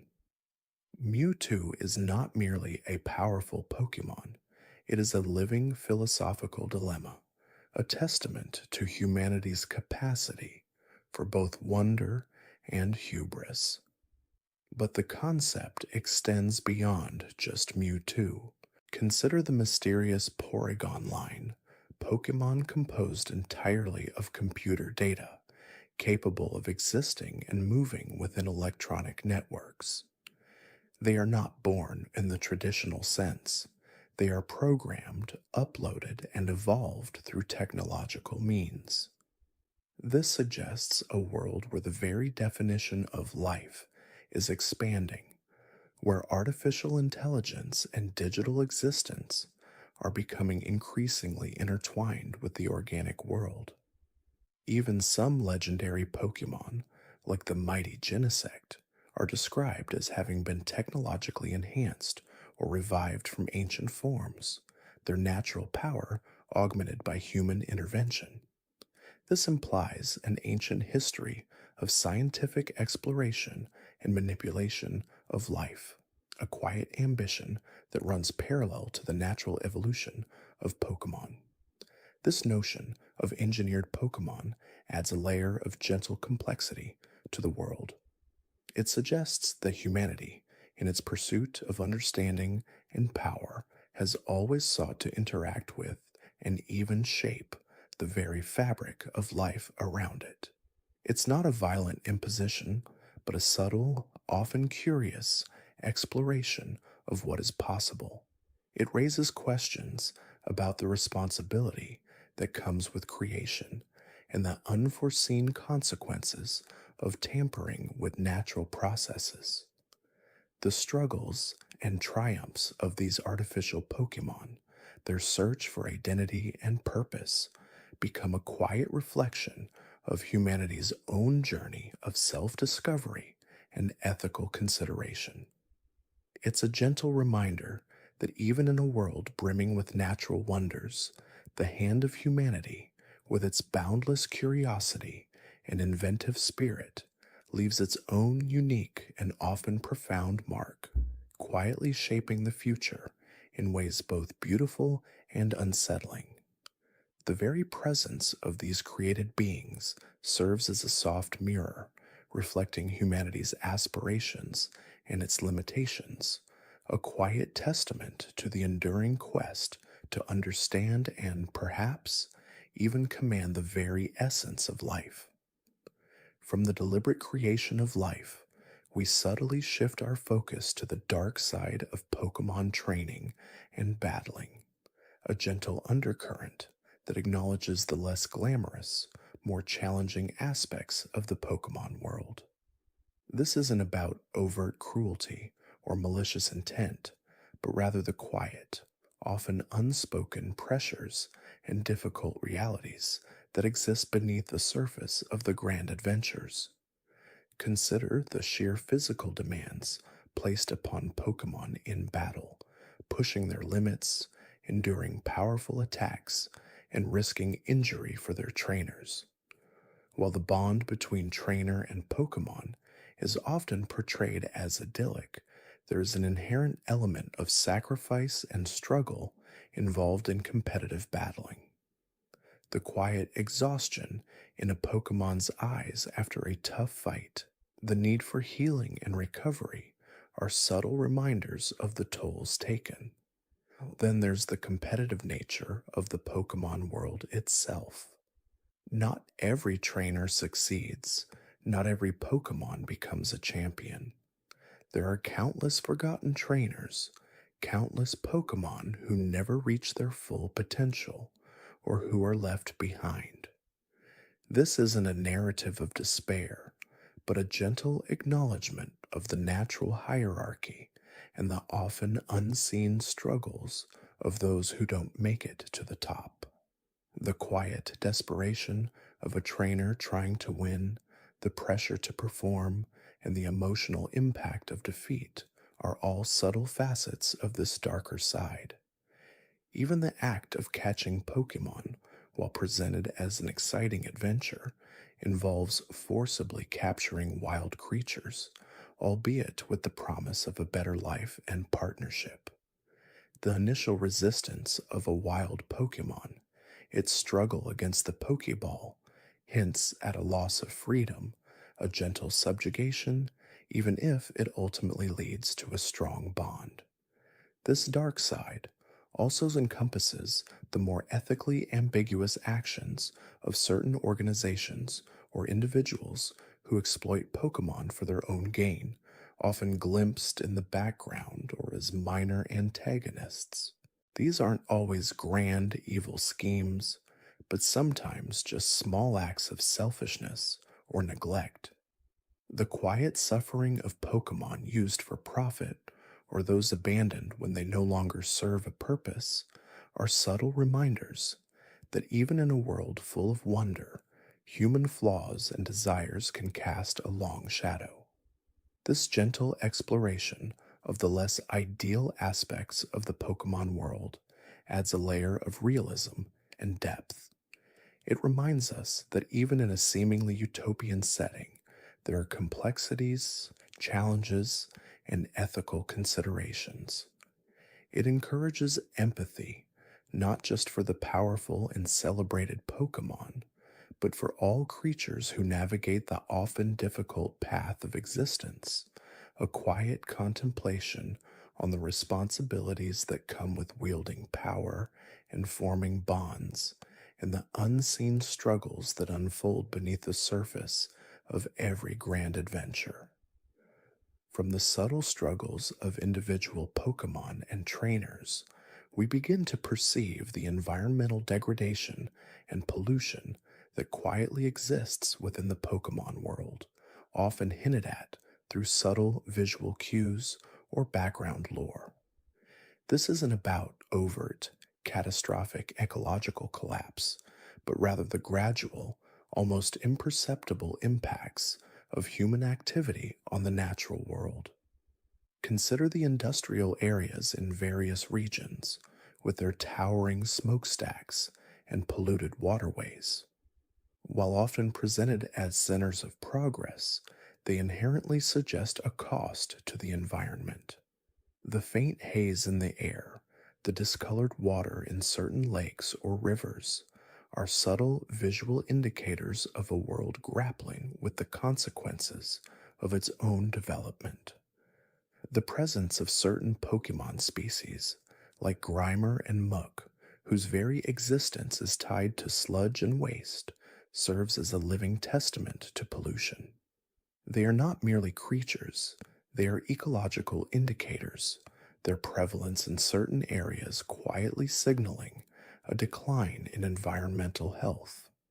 Similarly, the lore surrounding certain legendary Pokemon, like the trio of Tornadus, Thundurus, and Landorus, who are said to control the forces of nature, often involves them reacting to or being angered by human actions that disrupt the delicate balance of their respective domains. This implies a constant, subtle tension between humanity's expansion and nature's resilience, a quiet struggle for equilibrium. This theme of environmental degradation is not presented as a preachy warning, but as a gentle, almost melancholic observation. It encourages a mindful awareness of our own impact on the world, even in a fictional setting. It suggests that even in a world where magic and wonder abound, the laws of ecology and consequence still apply. The quiet beauty of untouched natural landscapes stands in stark contrast to the subtle scars left by industry, creating a gentle dialogue between preservation and progress.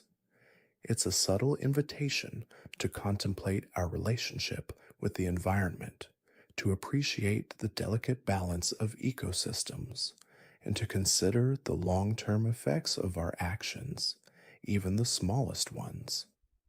This quiet narrative reminds us that the health of the Pokemon world, much like our own, depends on a gentle stewardship, a constant awareness of the impact we have on the living tapestry around us, a continuous, almost silent call for harmony and respect for the natural world. This gentle call for harmony extends beyond just the environment, touching upon the next layer of our iceberg, the dark side of Pokemon training.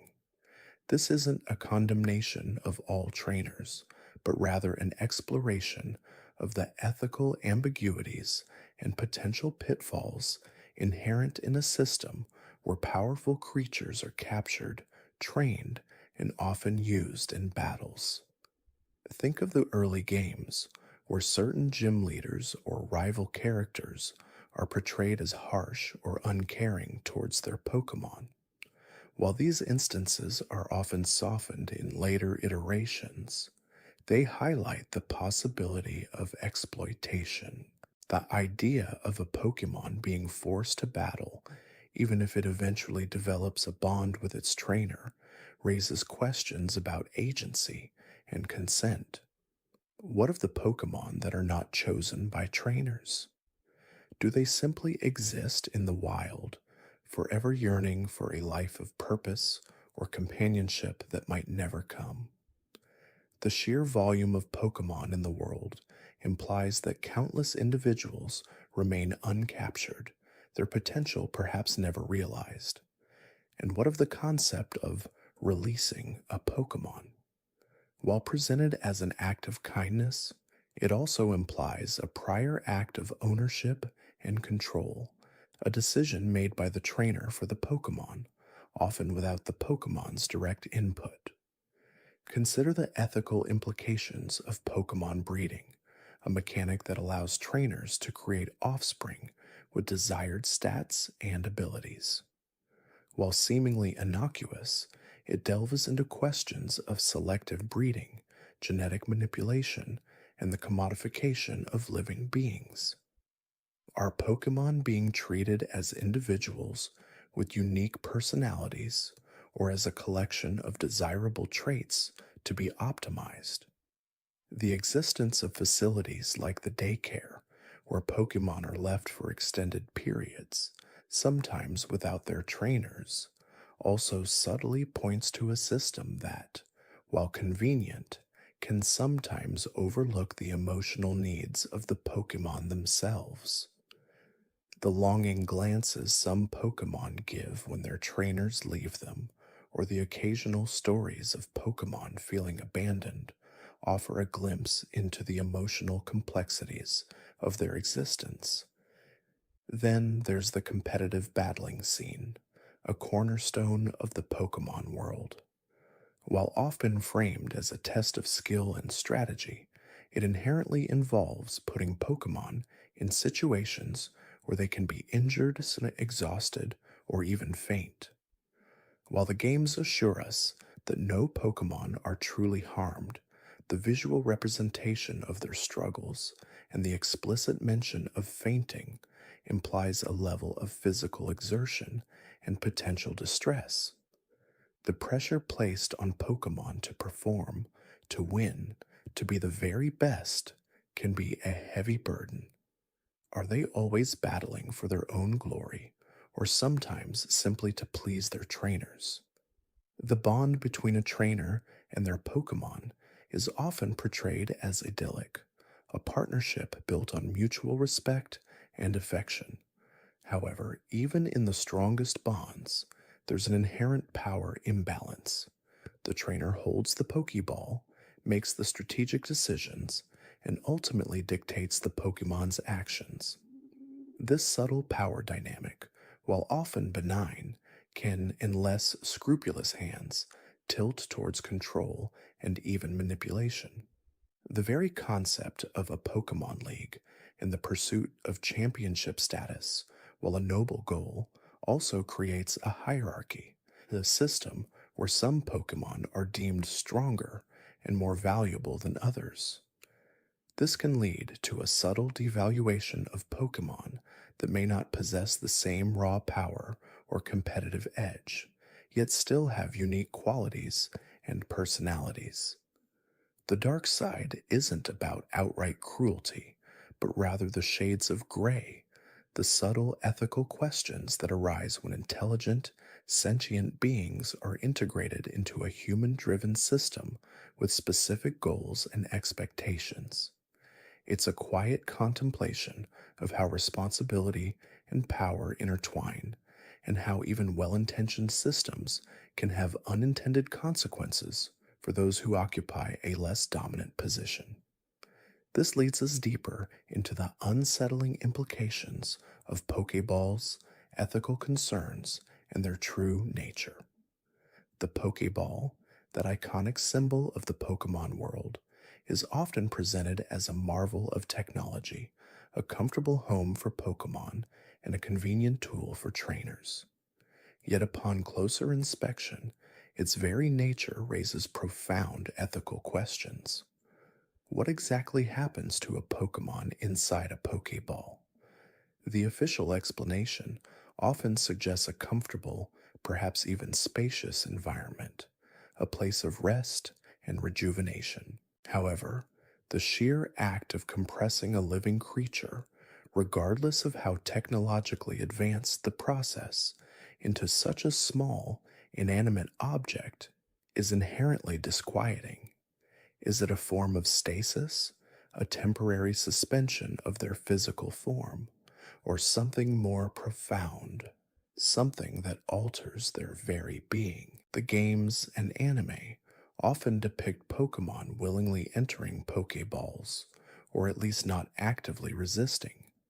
But how much of that is genuine consent, and how much is conditioning or an acceptance of their new reality? From the moment a wild Pokemon is weakened in battle and then captured, they are thrust into a system where their freedom of movement is significantly curtailed. They are released only at the trainer's command, existing in a liminal space between the physical world and the unknown interior of the Pokeball. This raises questions about their autonomy. Are they truly free? Or are they, in a more subtle sense, imprisoned? Some theories suggest the Pokeball isn't just a physical container, but a device that subtly influences a Pokemon's mind, making them more amenable to their trainer's commands, or even taming their wild instincts.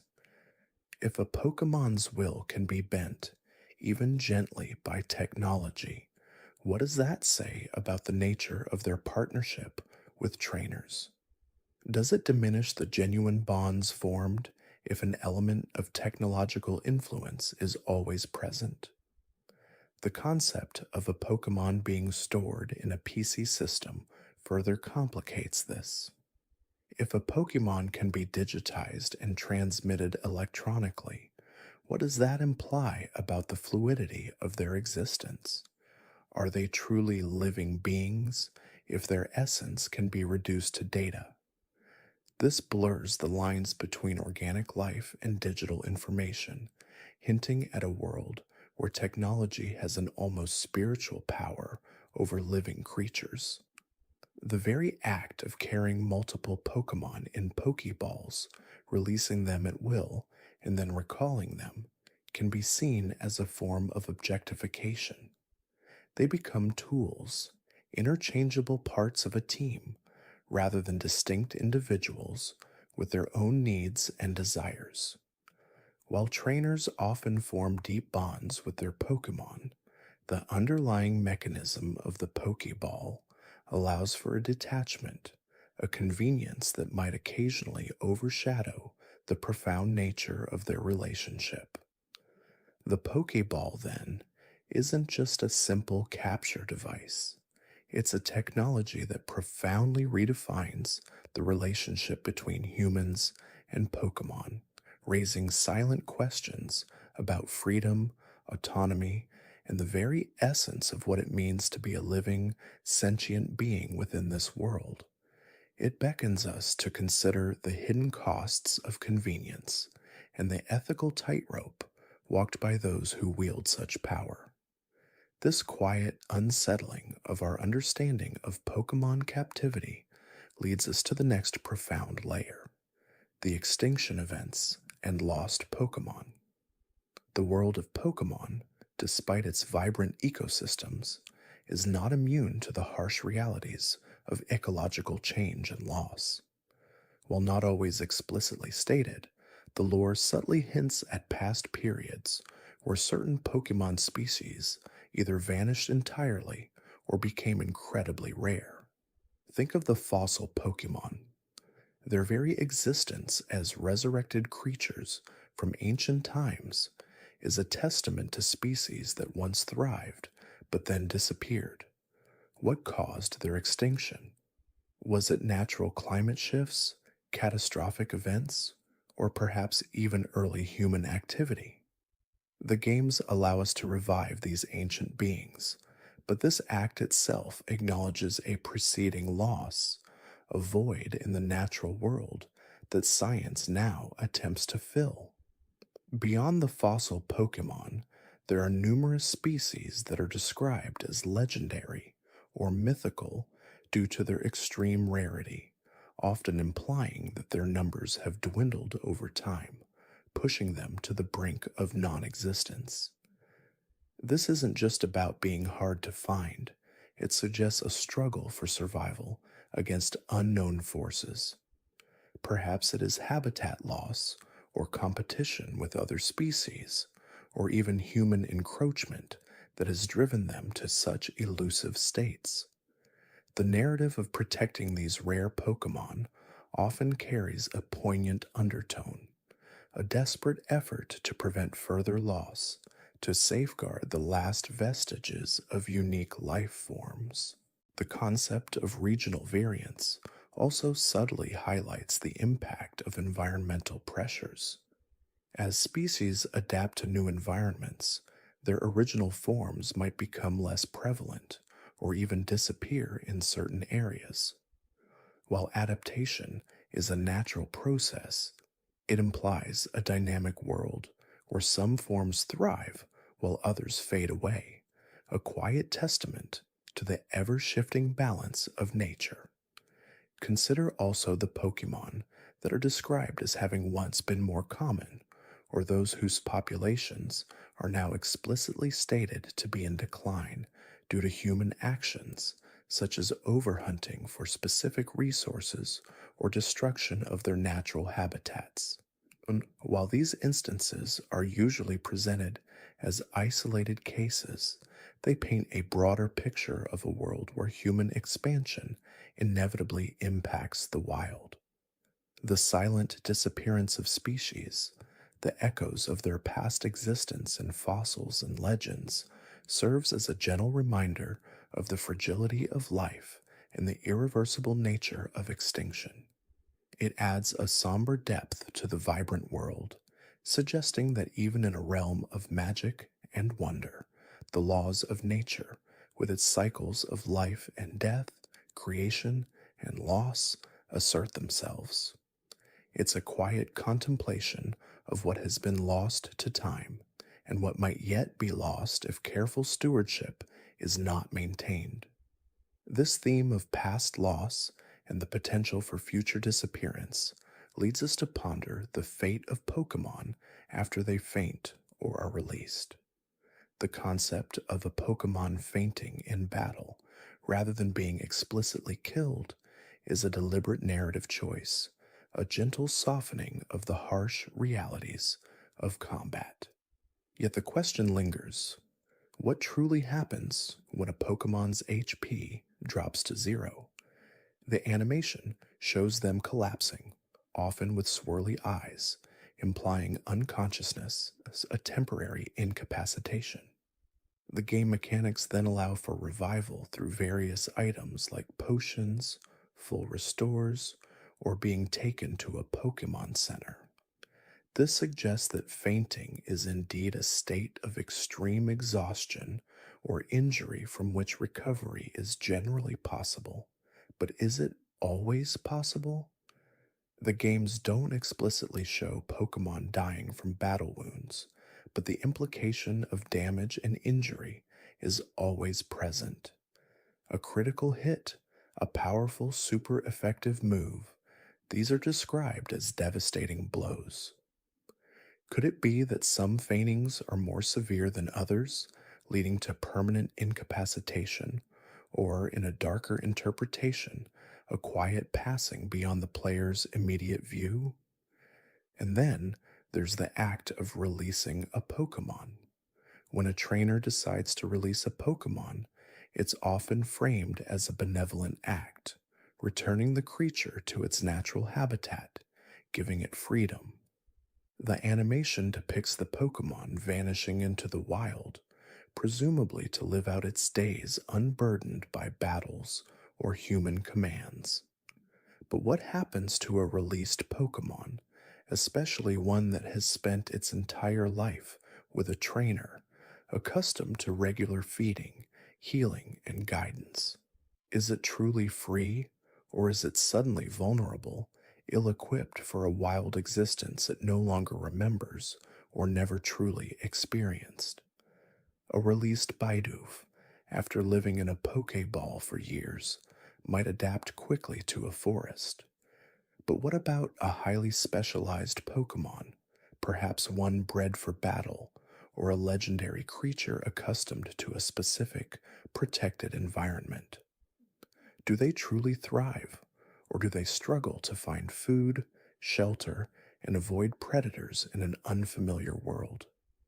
The games never delve into the long term consequences of such releases, leaving it to the imagination to fill in the blanks.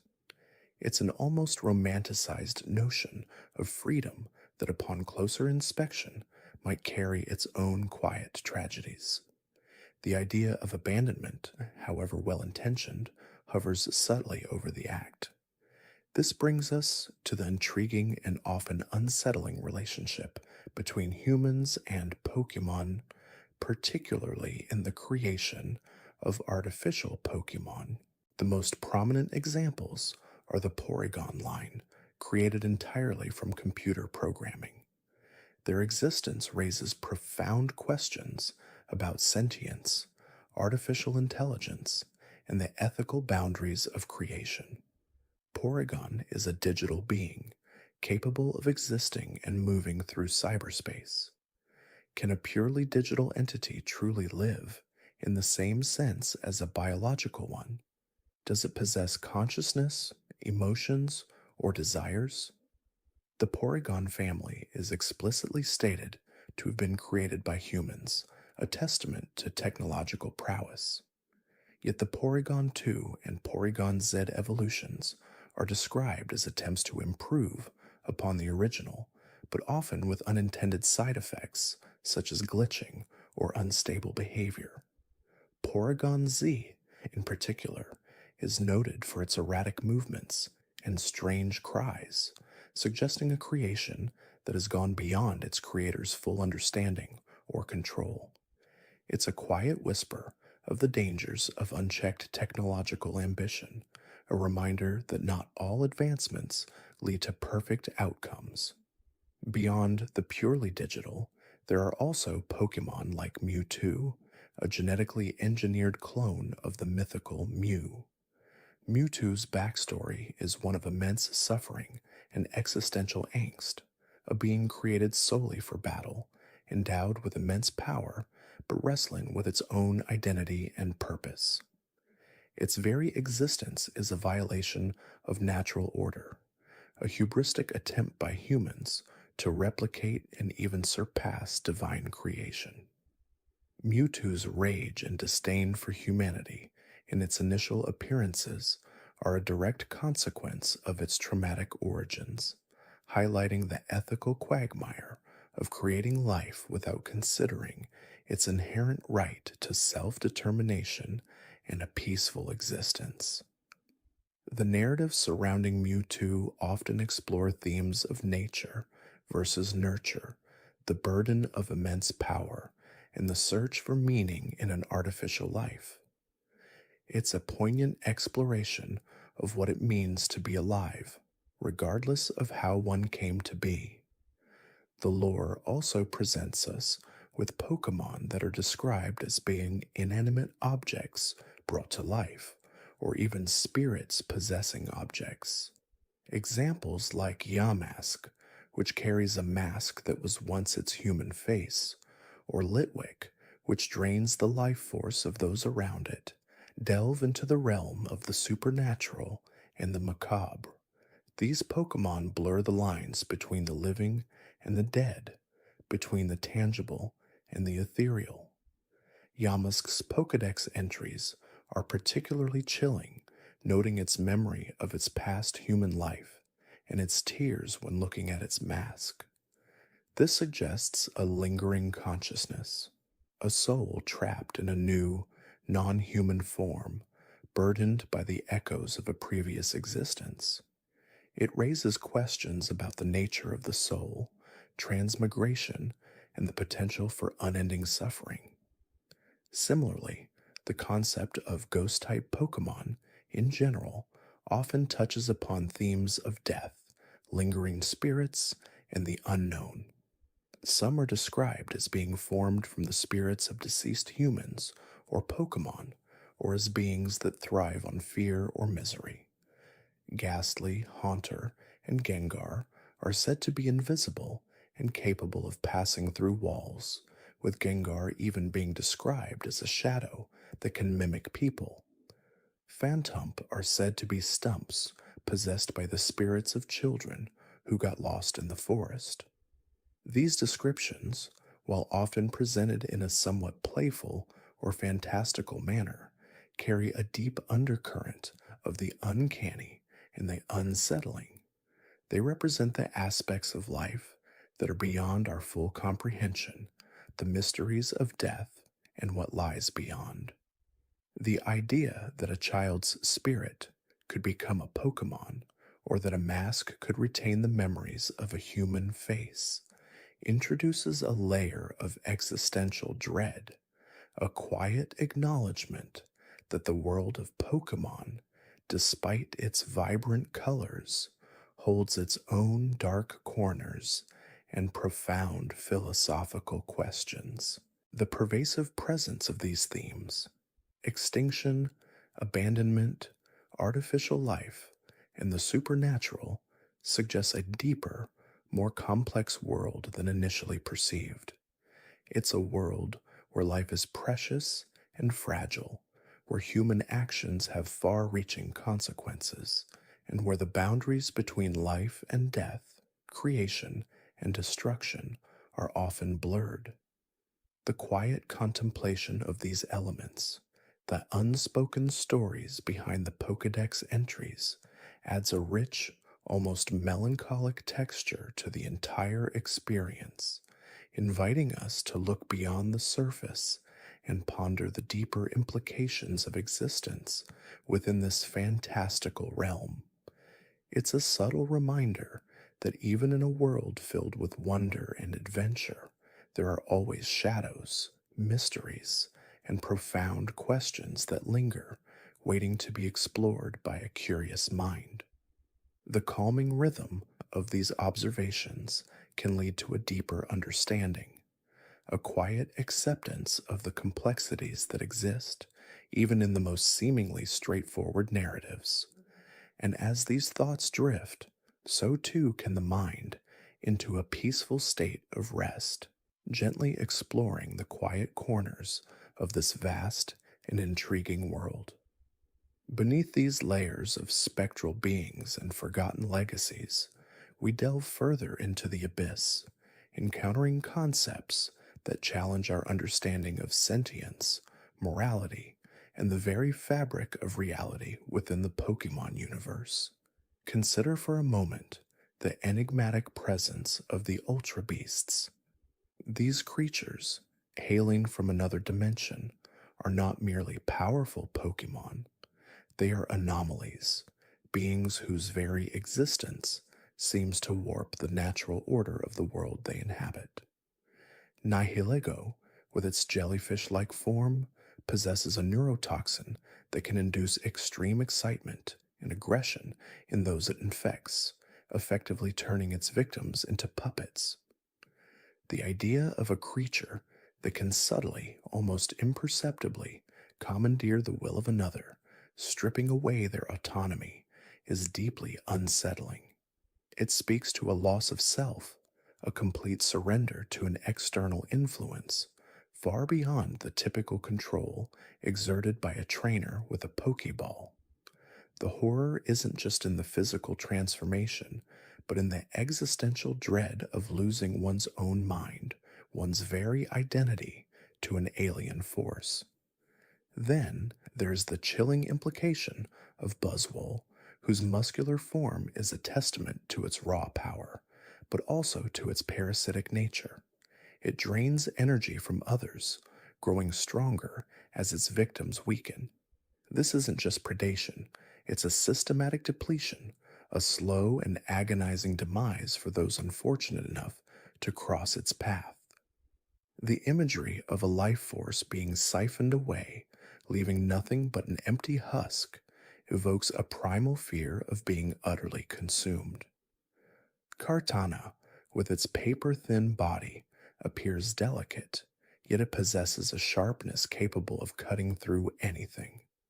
Its existence is a constant threat, a silent, almost invisible danger that can effortlessly cleave through the sturdiest of defenses. The fragility of life, juxtaposed with the effortless destructive power of this ultra beast, creates a poignant sense of vulnerability. It reminds us that even the most seemingly innocuous creatures can harbor immense, terrifying capabilities. Pheromosa, with its alluring beauty and incredible speed, is a creature that seems to defy the laws of physics. However, its presence can cause a strong emotional reaction, an almost intoxicating awe that can leave others paralyzed. This emotional manipulation, a subtle yet potent form of control, highlights the diverse ways in which these beings exert their influence. It's not always brute force, sometimes it's a psychological effect, a disarming beauty that masks an underlying power. Circuitry, an ultra beast that resembles a living Christmas tree, drains electricity from its surroundings, often causing blackouts. The idea of a creature that can plunge entire communities into darkness, disrupting modern life and leaving people vulnerable, speaks to a different kind of fear, the fear of helplessness and the fragility of our technological dependence. Blacephalon, the fireworks Pokémon, tempts prey with its dazzling, explosive attacks, then steals their vitality. It's a macabre dance of beauty and destruction, a predator that entices its victims with a mesmerizing display before delivering a fatal blow. This deceptive, charming quality adds another layer of disturbing depth to the ultra beasts, showing their varied methods of manipulation. The very concept of ultra wormholes, the interdimensional portals through which these creatures emerge, introduces the idea of an unstable reality, a universe where the boundaries between dimensions are thin and permeable. This suggests a cosmic horror, a vast unknown beyond our comprehension, where unimaginable forces can spill forth into our world at any moment.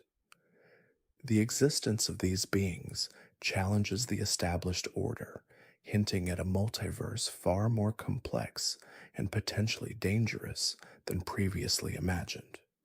It's a quiet whisper of the infinite, a subtle suggestion that our reality is but one of many, and not necessarily the safest.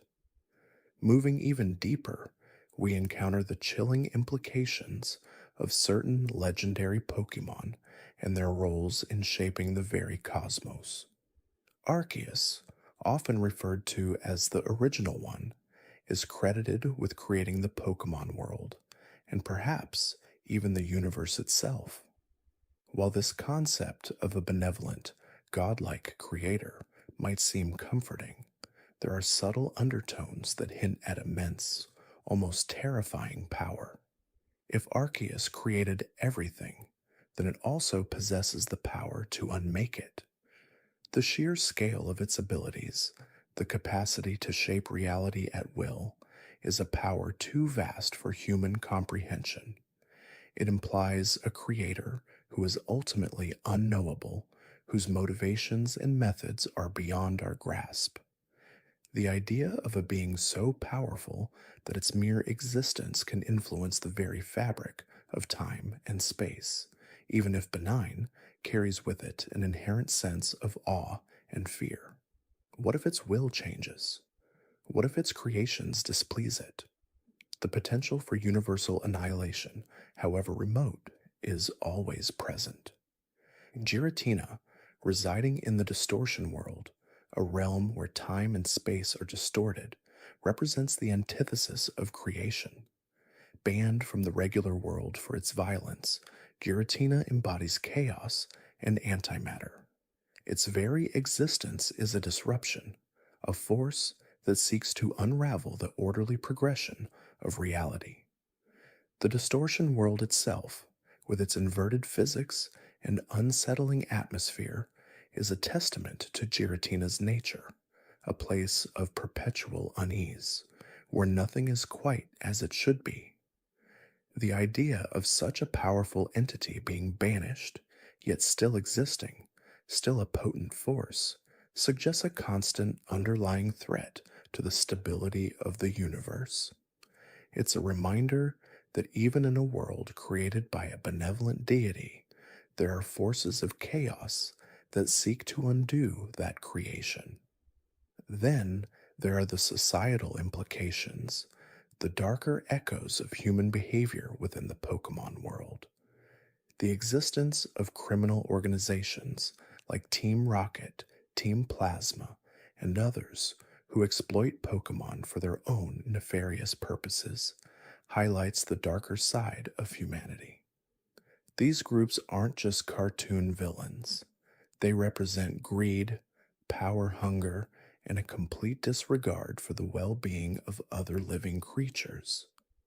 Team Rocket's willingness to poach rare Pokemon, perform cruel experiments, and even attempt to control legendary beasts speaks to a deep moral corruption. Team Plasma's philosophy, while seemingly noble in its desire to liberate Pokemon, quickly devolves into hypocrisy and a quest for absolute power, demonstrating how even good intentions can be twisted into something sinister. The forced separation of Pokemon from their trainers, the manipulation of their instincts, the genetic experimentation, these acts mirror real world ethical dilemmas and atrocities, reminding us that even in a fantastical setting, the darkness of human nature can manifest in disturbing ways. The suffering inflicted upon Pokemon for selfish gain, while often depicted in a sanitized manner, carries a heavy weight of moral transgression. It forces us to confront the uncomfortable truth that even in a world of wonder, exploitation, and cruelty can persist.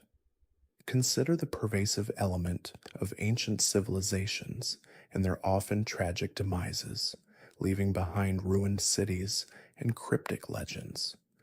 The Hoenn region, for example, is home to a history of ancient civilizations that seemingly vanished, leaving behind only remnants of their advanced technology and their connection to primordial forces like Groudon and Kyogre. The tales of these civilizations attempting to control or appease these titans, often leading to catastrophic consequences, serve as cautionary tales. They speak of hubris, of humanity's incessant desire to control forces beyond its comprehension, and the devastating repercussions that often follow. The power of nature, personified by these legendary Pokemon, is a humbling force capable of wiping out entire societies. The silent ruins, overgrown with vegetation, whisper of past glories and inevitable downfalls, a testament to the fleeting nature of even the grandest human achievements in the face of immense natural power. The very concept of Pokemon battles, while central to the gameplay, can be viewed through a more unsettling lens. While presented as a sport, a bond between trainer and Pokemon, the underlying reality is that these creatures are forced to fight, often sustaining injuries, all for the entertainment and ambition of their human companions. While the games emphasize care and healing, the constant cycle of battling, of pushing these creatures to their limits, raises questions about the ethics of such a system. Are Pokemon truly willing participants, or are they bound by an unspoken contract, a form of domesticated servitude? The joy derived from victory often overshadows the potential pain and exhaustion experienced by the Pokemon, creating a subtle dissonance. The cheering crowds, the prize money, the glory, all are human constructs built upon the physical and emotional exertions of non human entities. This isn't to say the bond isn't real, but it invites a quiet contemplation of the power imbalance inherent in the relationship. And as we drift further, approaching the very bottom of the symbolic iceberg, we touch upon the deepest, most existential questions. The idea of the void, of nothingness, is subtly present in concepts like the ultraspace, a realm of pure darkness and swirling distortion where life as we know it cannot truly exist. This boundless, empty expanse, traversed by ultra beasts, hints at a terrifying abyss beyond the known universe, a place where the familiar laws of reality break down entirely. It's the ultimate unknown, a realm where even Arceus's creation might not hold sway, a testament to the vastness and the potential emptiness of the cosmos. The pervasive, almost omnipresent nature of various forms of energy in the Pokemon world, often exploited for human gain, also carries a deep, unsettling implication. The use of Pokemon's life force for power, such as in the creation of the ultimate weapon in Kalos, is a stark reminder of humanity's capacity for exploitation on a grand scale. The weapon, designed to end a war, consumed the life energy of countless Pokemon, transforming their essence into a catastrophic force. This act of sacrificing innocent lives for a perceived greater good, even if the good is ending a war, reveals a chilling utilitarianism, a willingness to prioritize human ambition over the sanctity of all life.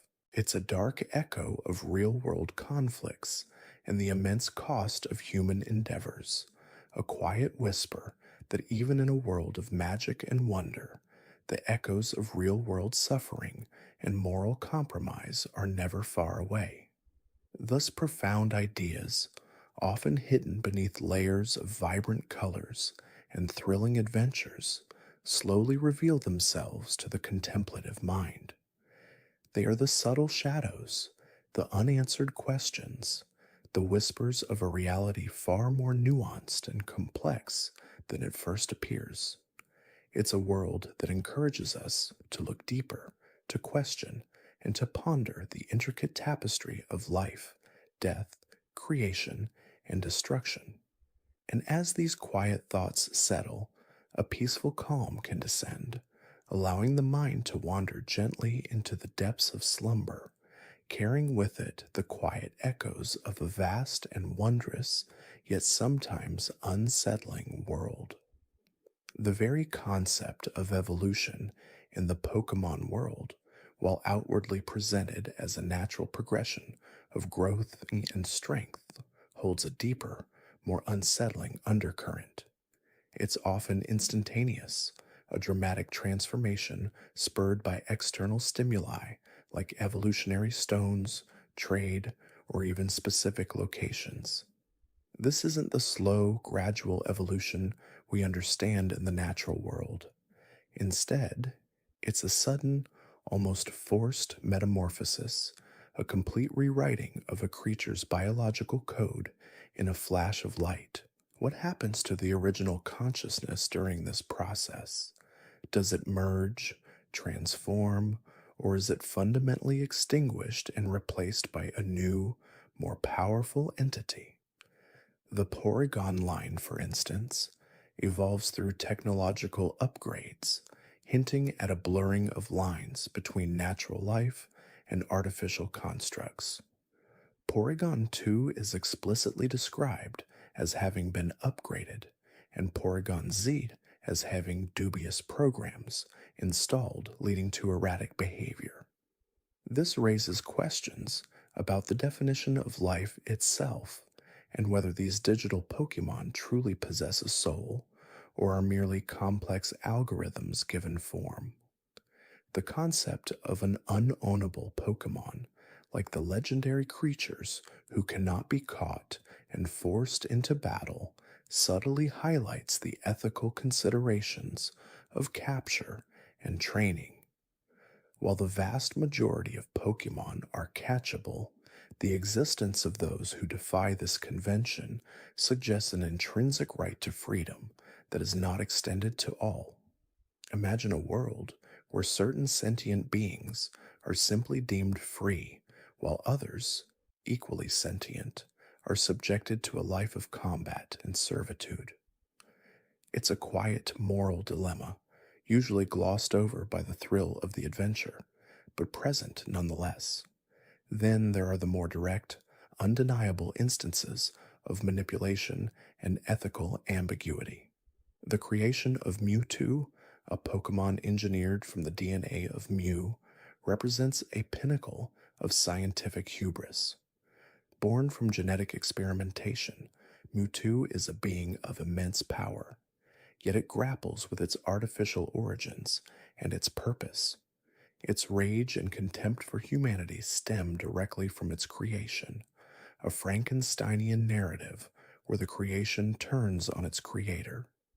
This story serves as a cautionary tale, echoing real world debates about genetic engineering and the potential consequences of playing God. The very existence of Ditto, a Pokemon able to transform into any other creature, including humans, opens up a Pandora's box of possibilities for identity theft and deception. While often portrayed humorously, the implications of a being that can perfectly replicate another down to their abilities are profound. Imagine the chaos, the breakdown of trust, if such a creature were to be used for malicious purposes. The world of Pokemon, in its innocence, often skirts these darker potentials, but they are there, lurking beneath the surface. The concept of fossil Pokemon further complicates the idea of life and death. These creatures are revived from ancient remains, brought back into existence through advanced technology. Are they truly the same beings that once roamed the earth millennia ago, or are they mere facsimiles, clones infused with a semblance of their original life force? The process itself, while miraculous, raises questions about the natural order of life and death, and whether humanity oversteps its bounds by resurrecting extinct species. The recent discoveries of Pokemon like Hisuian Zoroark, whose Pokedex entry describes it as a grudge that became a physical form, introduce an even more ethereal and disturbing aspect of life. It implies that negative emotions, powerful enough, can manifest into a living, breathing entity. This blurs the lines between spirit, emotion, and physical existence, suggesting a world where the psychic landscape is as tangible as the physical one. The idea that a concentrated feeling of resentment can become a creature capable of inflicting harm is a genuinely chilling thought, implying a constant vulnerability to the unseen forces of human and Pokemon emotion. The inherent dangers of the Pokemon world are often downplayed, yet they are ever present. Wild Pokemon can be aggressive, territorial, and incredibly powerful. Trainers, particularly new ones, are constantly putting themselves in harm's way, venturing into wild areas where encounters with dangerous creatures are frequent. Imagine a child, barely 10 years old, being sent out into a forest teeming with wild beasts, some capable of breathing fire, generating electricity, or wielding psychic powers. The potential for serious injury or even death is immense, yet it's treated as a rite of passage. The very mechanism of fainting in battles, rather than actual death, is a convenient narrative device to maintain a lighthearted tone, but it skirts the logical consequences of such intense combat. What happens to a Pokemon that faints in a remote, dangerous location far from a Pokemon Center? The implications are rarely explored, leaving a silent, unsettling question hanging in the air. And then we consider the societal implications, the subtle reflections of our own world within this fantastical setting. The existence of criminal organizations like Team Rocket, Team Aqua, Team Magma, and countless others, each with grand, often destructive ambitions, highlights the pervasive nature of greed and power struggles. Their goals, whether it's to control legendary Pokemon, expand landmass, or flood the world, are often driven by a twisted vision of progress or dominance. These teams represent the darker side of human ambition, the willingness to exploit and harm for personal gain, mirroring real world syndicates and ideological extremism. The subtle hints of poverty and social stratification are also present. While rarely explicitly shown, the disparity between wealthy trainers and less fortunate ones is implied through the resources available to them. The cost of Pokeballs, potions, and TMs, while seemingly negligible in the game, would represent a significant barrier for those without means in a realistic economy. This suggests a silent underclass, a segment of the population for whom the dream of becoming a Pokemon master is far more challenging, if not impossible, due to economic constraints. The concept of legendary Pokemon, deities in their own right, also carries an unsettling implication. These beings, capable of shaping the very fabric of reality, are often worshipped, feared, and at times even hunted. Their power is so immense that their mere presence can alter ecosystems, create storms, or even warp time and space. The idea that such colossal power can be contained or controlled by human trainers, even for a short period, is a testament to humanity's ambition, but also to a potential hubris. What if a trainer loses control of a legendary Pokemon?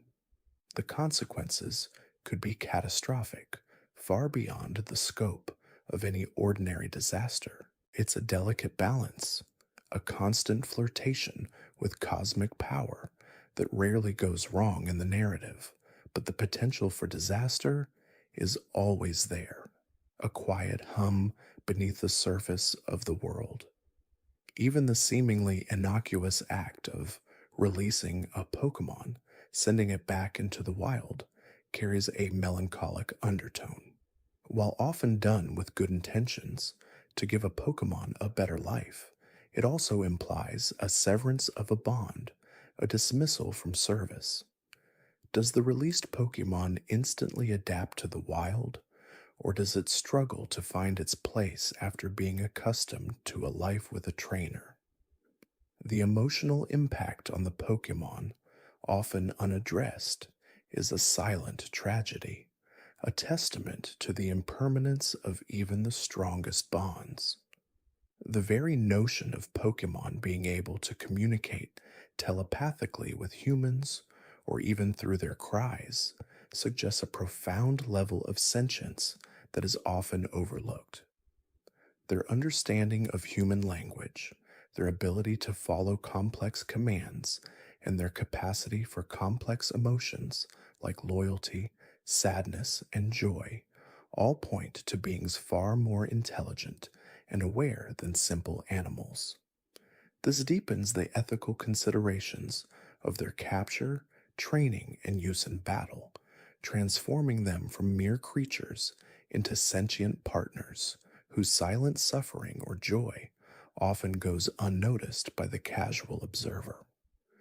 The world of Pokemon, in its incredible beauty and wonder, is also a tapestry woven with threads of quiet melancholy, unsettling implications, and profound philosophical questions. It encourages a deeper look, a questioning of the surface narrative, and a contemplation of the ethical and existential dilemmas that lie beneath. These subtle undercurrents, these whispered truths, are not meant to disturb, but to invite a gentle reflection, a quiet pondering of a world far richer and more complex than it first appears. And as these thoughts, like soft waves, gently recede, they leave behind a tranquil space, a quiet calm, perfect for drifting into the peaceful depths of sleep, carrying with it the echoing wonder of a truly captivating reality.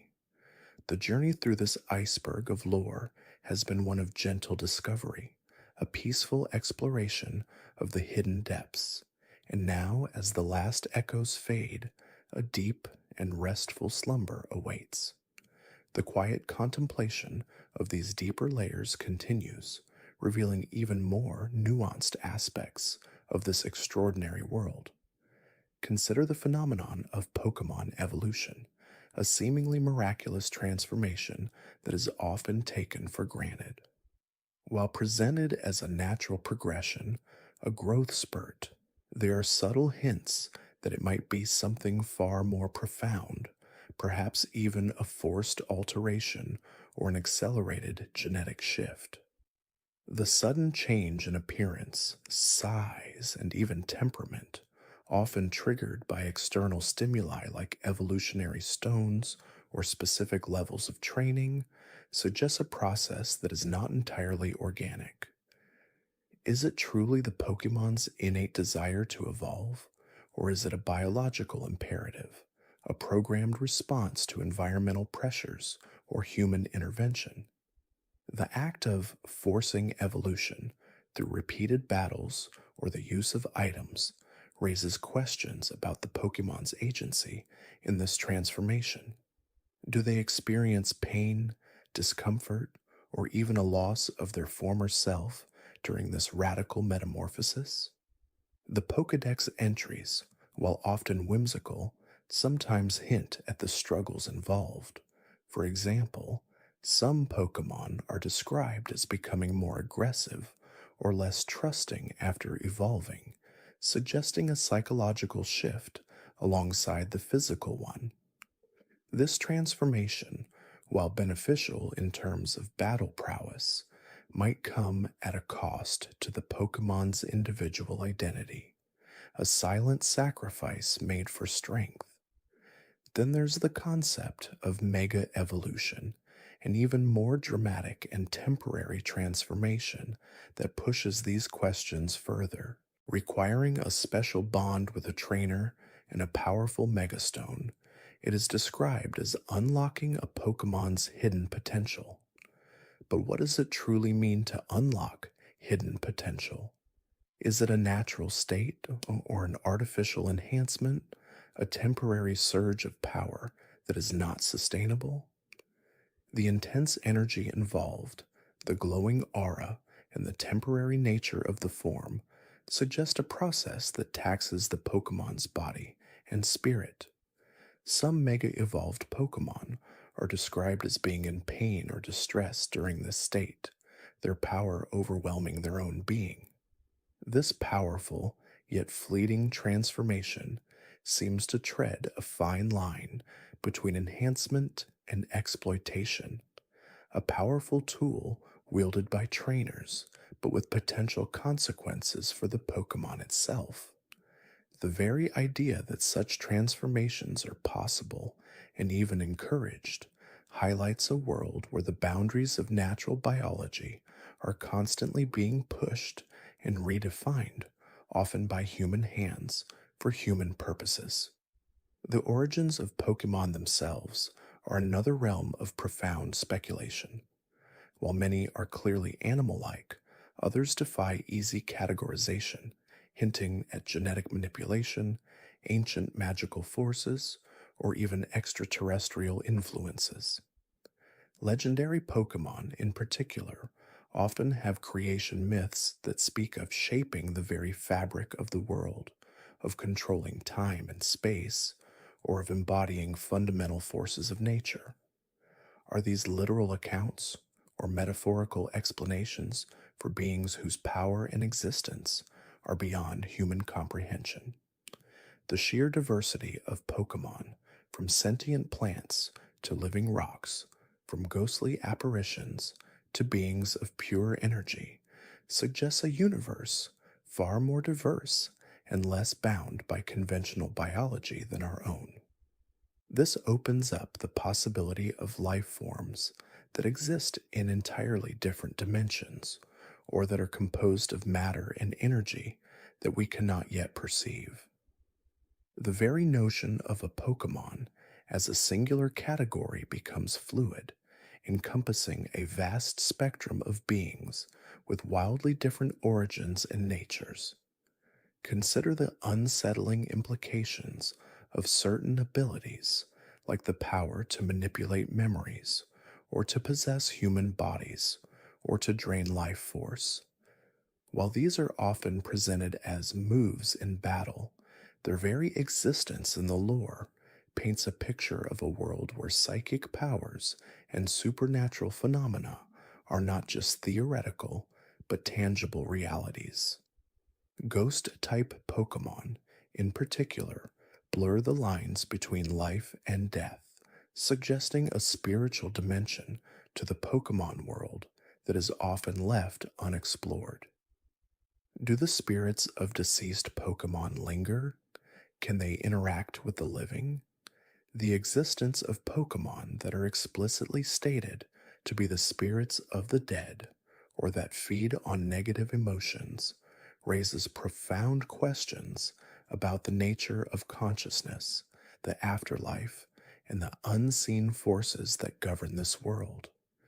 These are not merely fantastical creatures, but rather entities that challenge our understanding of reality, hinting at a universe where the veil between worlds is thin and where the echoes of the past can still reach out and touch the present. The ethical implications of using Pokemon in battles, a cornerstone of the entire franchise, also bear closer scrutiny. While often framed as a friendly competition, the reality of powerful creatures attacking each other with elemental forces, often to the point of fainting or injury, is a stark one. The notion of fainting as a euphemism for incapacitation or unconsciousness, rather than actual death, serves to soften the impact, but the underlying reality remains. Are these battles truly consensual, or are the Pokemon, bound by loyalty and training, compelled to participate? The emotional toll of constant battling, the pressure to perform, and the potential for injury or even permanent harm are rarely addressed in explicit terms, yet they are ever present undercurrents in the world of Pokemon.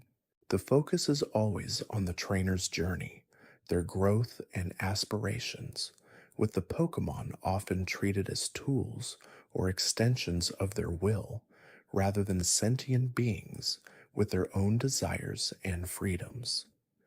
The very concept of a Pokemon Center, a ubiquitous healing facility, while seemingly benevolent, also highlights the constant need for medical intervention due to these battles. The implication is that Pokemon are regularly injured, sometimes severely, and require immediate and advanced medical care to recover. This normalization of injury and the immediate availability of healing subtly desensitizes us to the inherent risks and potential suffering involved in these competitive encounters. It's a convenient narrative device that allows the story to continue without dwelling on the darker consequences of Pokemon battles. But it also silently acknowledges the constant toll these battles take on the creatures involved. And what of the world itself, the environment in which these creatures live? While often depicted as idyllic and vibrant, there are also hints of environmental degradation, resource exploitation, and the impact of human activity on natural habitats. The presence of industrial zones, mining operations, and polluted areas suggests that even in this fantastical world, humanity's footprint is not always benign. The disappearance of certain Pokemon species or their rarity can be attributed not just to natural selection, but also to human encroachment and disruption of ecosystems. This quiet threat to biodiversity, while not always front and center, is a subtly unsettling undertone, suggesting that even a world filled with magic and wonder is not immune to the challenges of environmental stewardship.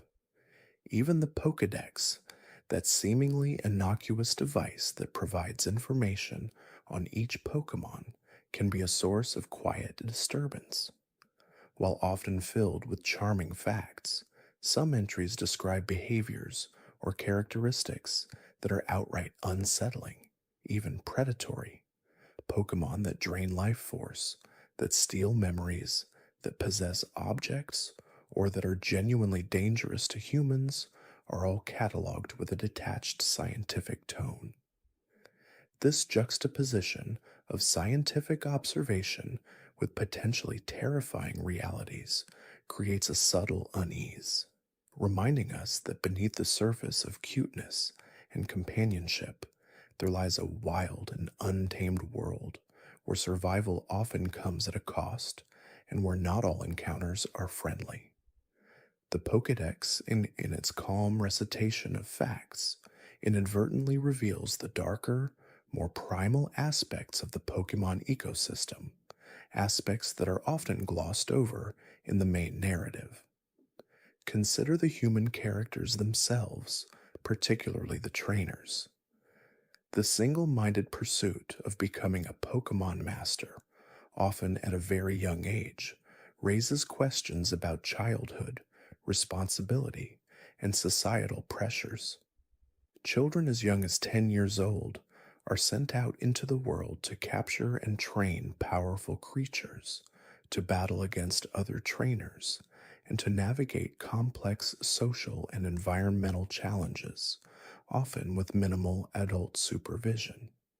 While this is presented as a rite of passage, a journey of self discovery, it also carries the subtle implication of a society that places immense responsibility on its youth and perhaps even exploits their innocence and ambition for the sake of competition and glory.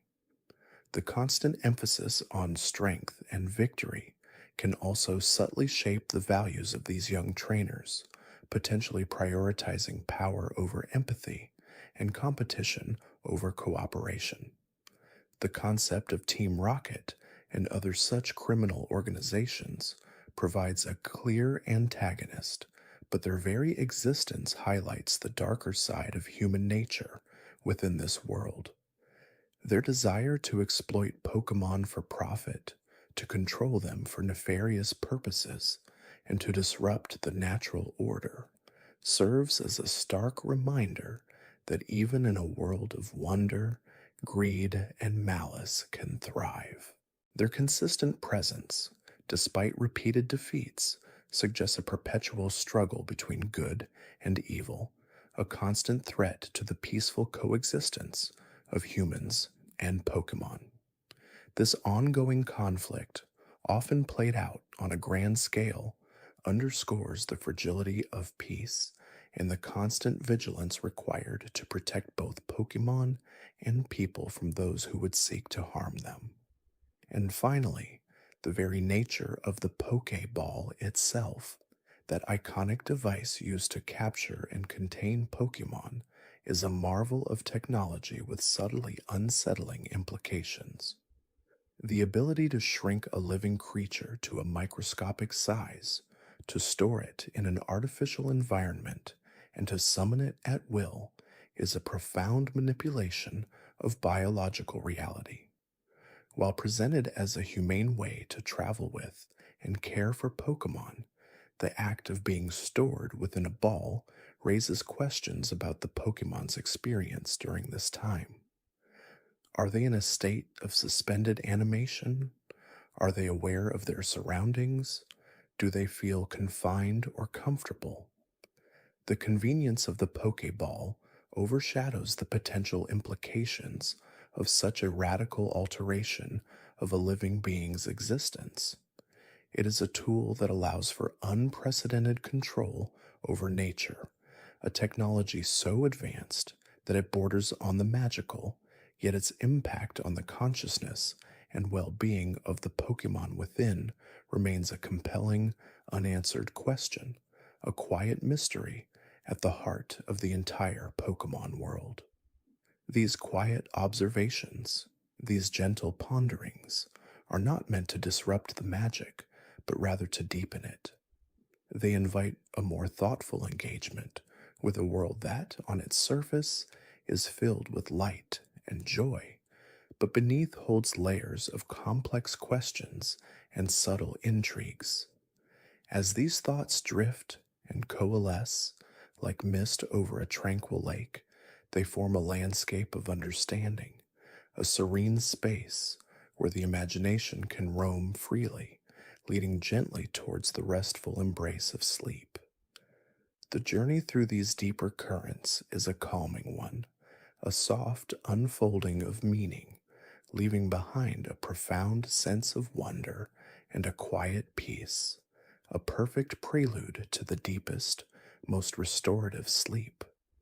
And as we continue our gentle drift through these deeper waters, we encounter the curious case of abandoned structures, those silent, crumbling testaments to lives once lived, now reclaimed by nature and time. Throughout various regions, you'll find those forgotten places, the decrepit mansion on Route 14 in Kanto, its windows staring like vacant eyes at the passing trainers, the eerily quiet abyssal ruins beneath the ocean in Unova, hinting at a lost civilization, the old chateau in Sinnoh, whispered to be haunted by restless spirits.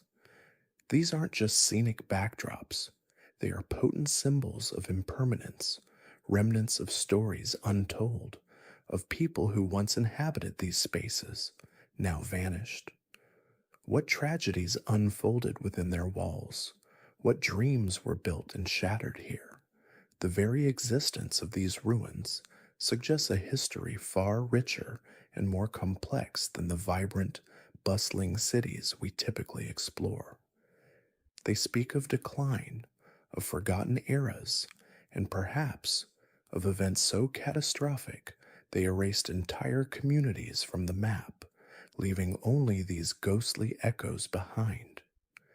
The Pokemon that inhabit these places, often of the ghost or psychic types, seem to be guardians of these secrets, their ethereal presence deepening the sense of mystery and melancholy.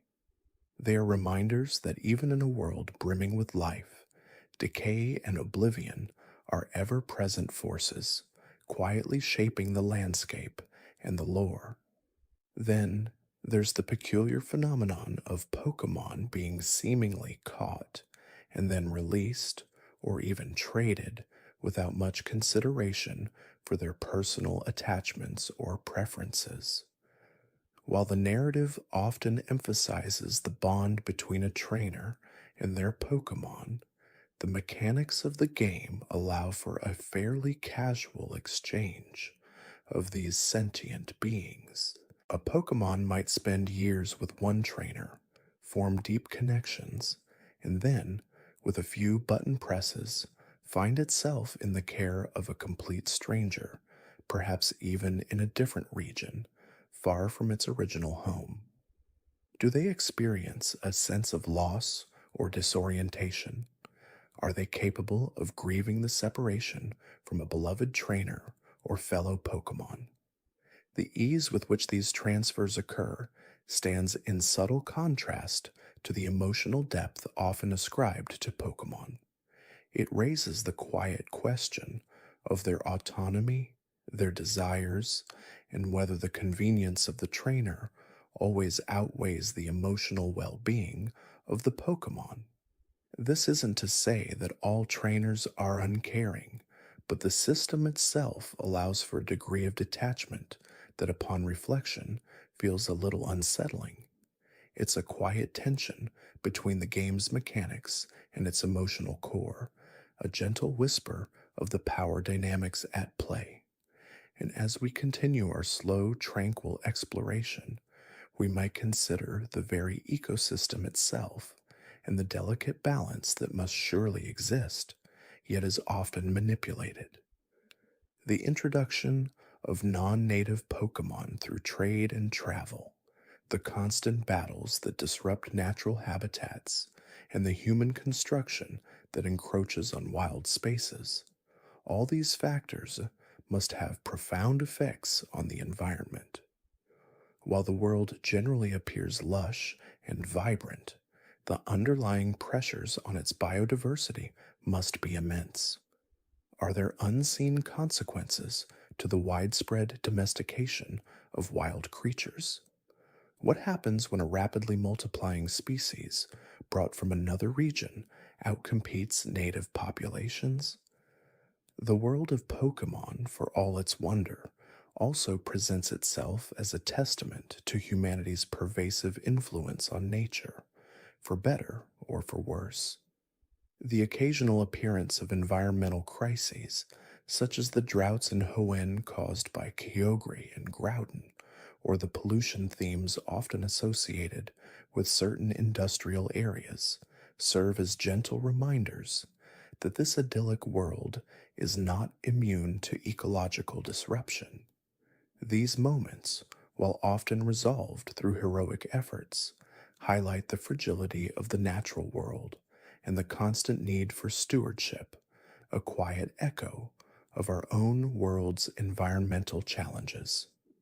Let us then turn our gentle gaze towards the concept of evolution itself, a cornerstone of the Pokemon experience, yet one that holds some fascinating, almost existential implications. A Pokemon undergoes a radical physical transformation, often accompanied by changes in personality and abilities.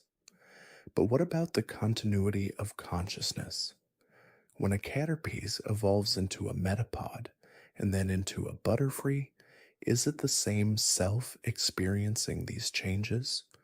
Or is there a subtle shift, a new iteration of consciousness emerging with each stage? The process is depicted as natural and beneficial, a growth into a stronger form. Yet the sheer scale of the transformation, sometimes altering fundamental aspects of the Pokemon's being, invites a deeper contemplation of identity. Are memories fully retained? Is the essence of the original Pokemon perfectly preserved, or is there a gentle forgetting, a recalibration of self? This profound biological marvel, so central to the game, touches upon philosophical questions about personal identity and the nature of being over time. It suggests a fluid, ever changing existence where the self is not a static entity, but a continuous process of becoming, a truly wondrous and thought provoking aspect of this world. And as our thoughts drift softly, we might consider the peculiar relationship between certain legendary Pokemon and mythological narratives. Figures like Arceus, Dialga, Palkia, and Giratina are presented not merely as powerful creatures, but as deities responsible for the very creation of the universe, time, space, and antimatter.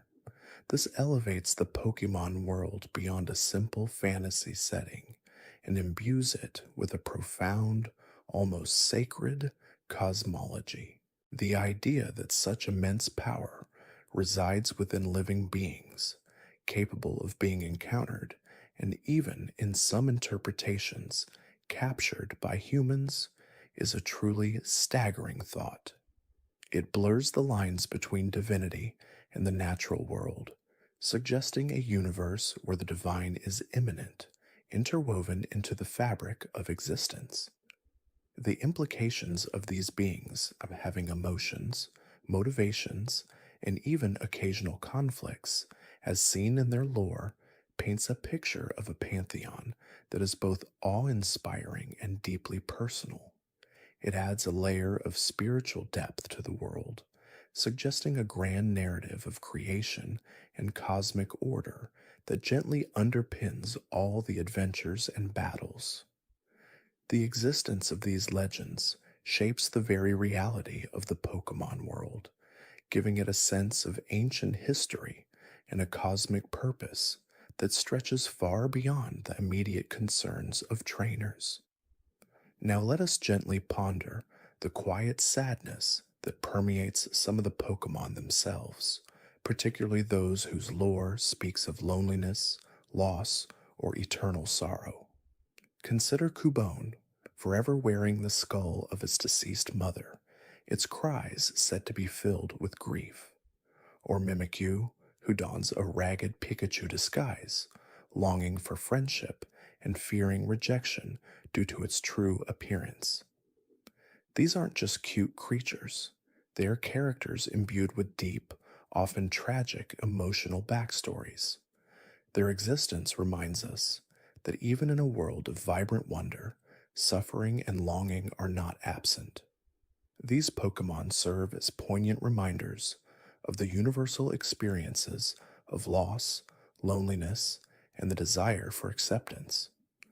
Their stories resonate on a deeper, more empathetic level, inviting us to look beyond their battle stats and appreciate the emotional complexity of these fantastical beings. The quiet pathos of these Pokemon adds a layer of emotional realism to the world, showing that even the most fantastical creatures can experience profound human like emotions, touching our hearts with their gentle sorrows. And as we continue our tranquil journey through these deeper layers, we might reflect on the pervasive presence of scientific advancement within this world, often pushing ethical boundaries in subtle ways. From the creation of Mewtwo, a powerful genetically engineered Pokemon born from the DNA of the mythical Mew, to the resurrection of fossil Pokemon, humanity constantly tinkers with life itself. While often presented as marvels of progress, these acts raise quiet questions about humanity's role as creator and its responsibility towards the life it brings into existence.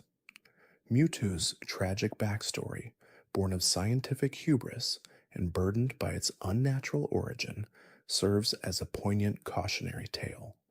The very act of reanimating extinct species, while fascinating, also hints at a power over life and death that borders on the divine, all within the confines of a laboratory.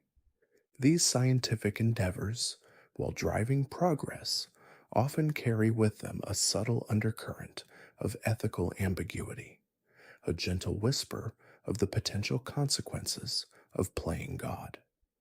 It's a quiet exploration of the delicate balance between scientific curiosity and moral responsibility, a theme that grounds the fantastical elements in a relatable human struggle. Let us then allow our minds to softly wander to the concept of the shiny Pokemon, those rare alternatively colored variants that appear so infrequently. While seemingly a simple aesthetic difference, their extreme rarity and the dedication trainers show to finding them speaks to a deeper human desire for uniqueness, for something truly special.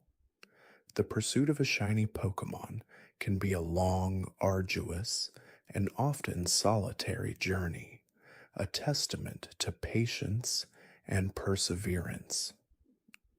It's a quiet metaphor for the pursuit of any rare and cherished goal in life, the thrill of discovery after countless attempts. But it also highlights a subtle societal value placed on superficial distinctions, The idea that something is more valuable simply because it is different or harder to obtain. It's a gentle reflection on our own tendencies to covet the unique, to seek out that which stands apart from the ordinary, adding another layer of quiet observation to the rich tapestry of this world. The gentle glimmer of a shiny Pokemon in the wild is more than just a color change. It's a moment of profound personal triumph, a testament to the quiet power of determination. And finally, as our peaceful exploration draws to a close and our minds prepare for the serene embrace of sleep, let us consider the cyclical nature of the Pokemon world itself. Generations come and go, new regions are discovered, and new Pokemon are encountered. Yet the fundamental journey of a young trainer setting out to collect badges and become a champion remains constant. This gentle repetition, this enduring cycle of adventure, speaks to a timeless quality, a comforting predictability in a world full of wonder. It suggests that even with all the underlying complexities, the darker theories, and the quiet mysteries, the core ethos of growth, friendship, and discovery endures. The world of Pokemon in its entirety is a vast, interconnected narrative, a beautiful tapestry woven with threads of light and shadow, joy and sorrow, wonder and quiet contemplation. Each element, from the grand legends to the smallest details, contributes to a rich and immersive experience that continues to captivate and inspire. As these thoughts gently recede, like the tide withdrawing from a peaceful shore, they leave behind a tranquil stillness, a sense of quiet understanding that soothes the mind and prepares it for the deepest, most restorative sleep. Let the lingering echoes of these ponderings guide you into a profound and peaceful slumber, where dreams may dance with the wonders of a world both familiar and endlessly mysterious. As the gentle currents of thought carry us further into the serene depths of this Pokemon world, we might consider the subtle, almost imperceptible nuances within its creature design. Beyond the obvious distinctions of type and appearance, there are countless details that whisper of hidden meanings, of origins both natural and perhaps less so. Take, for instance, it's the curious case of Pokemon that bear a striking resemblance to common, real world objects. A magneton with its trio of magnets, or a Voltorb, undeniably reminiscent of a Pokeball.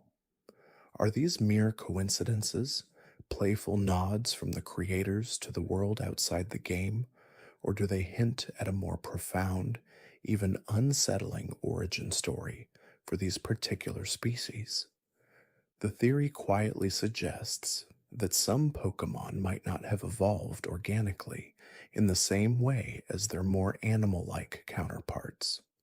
Instead, they could be the result of human experimentation, accidental synthesis, or even the reanimation of inanimate objects through powerful yet poorly understood energy sources. Consider the Porygon line, clearly artificial constructs, products of human ingenuity and programming.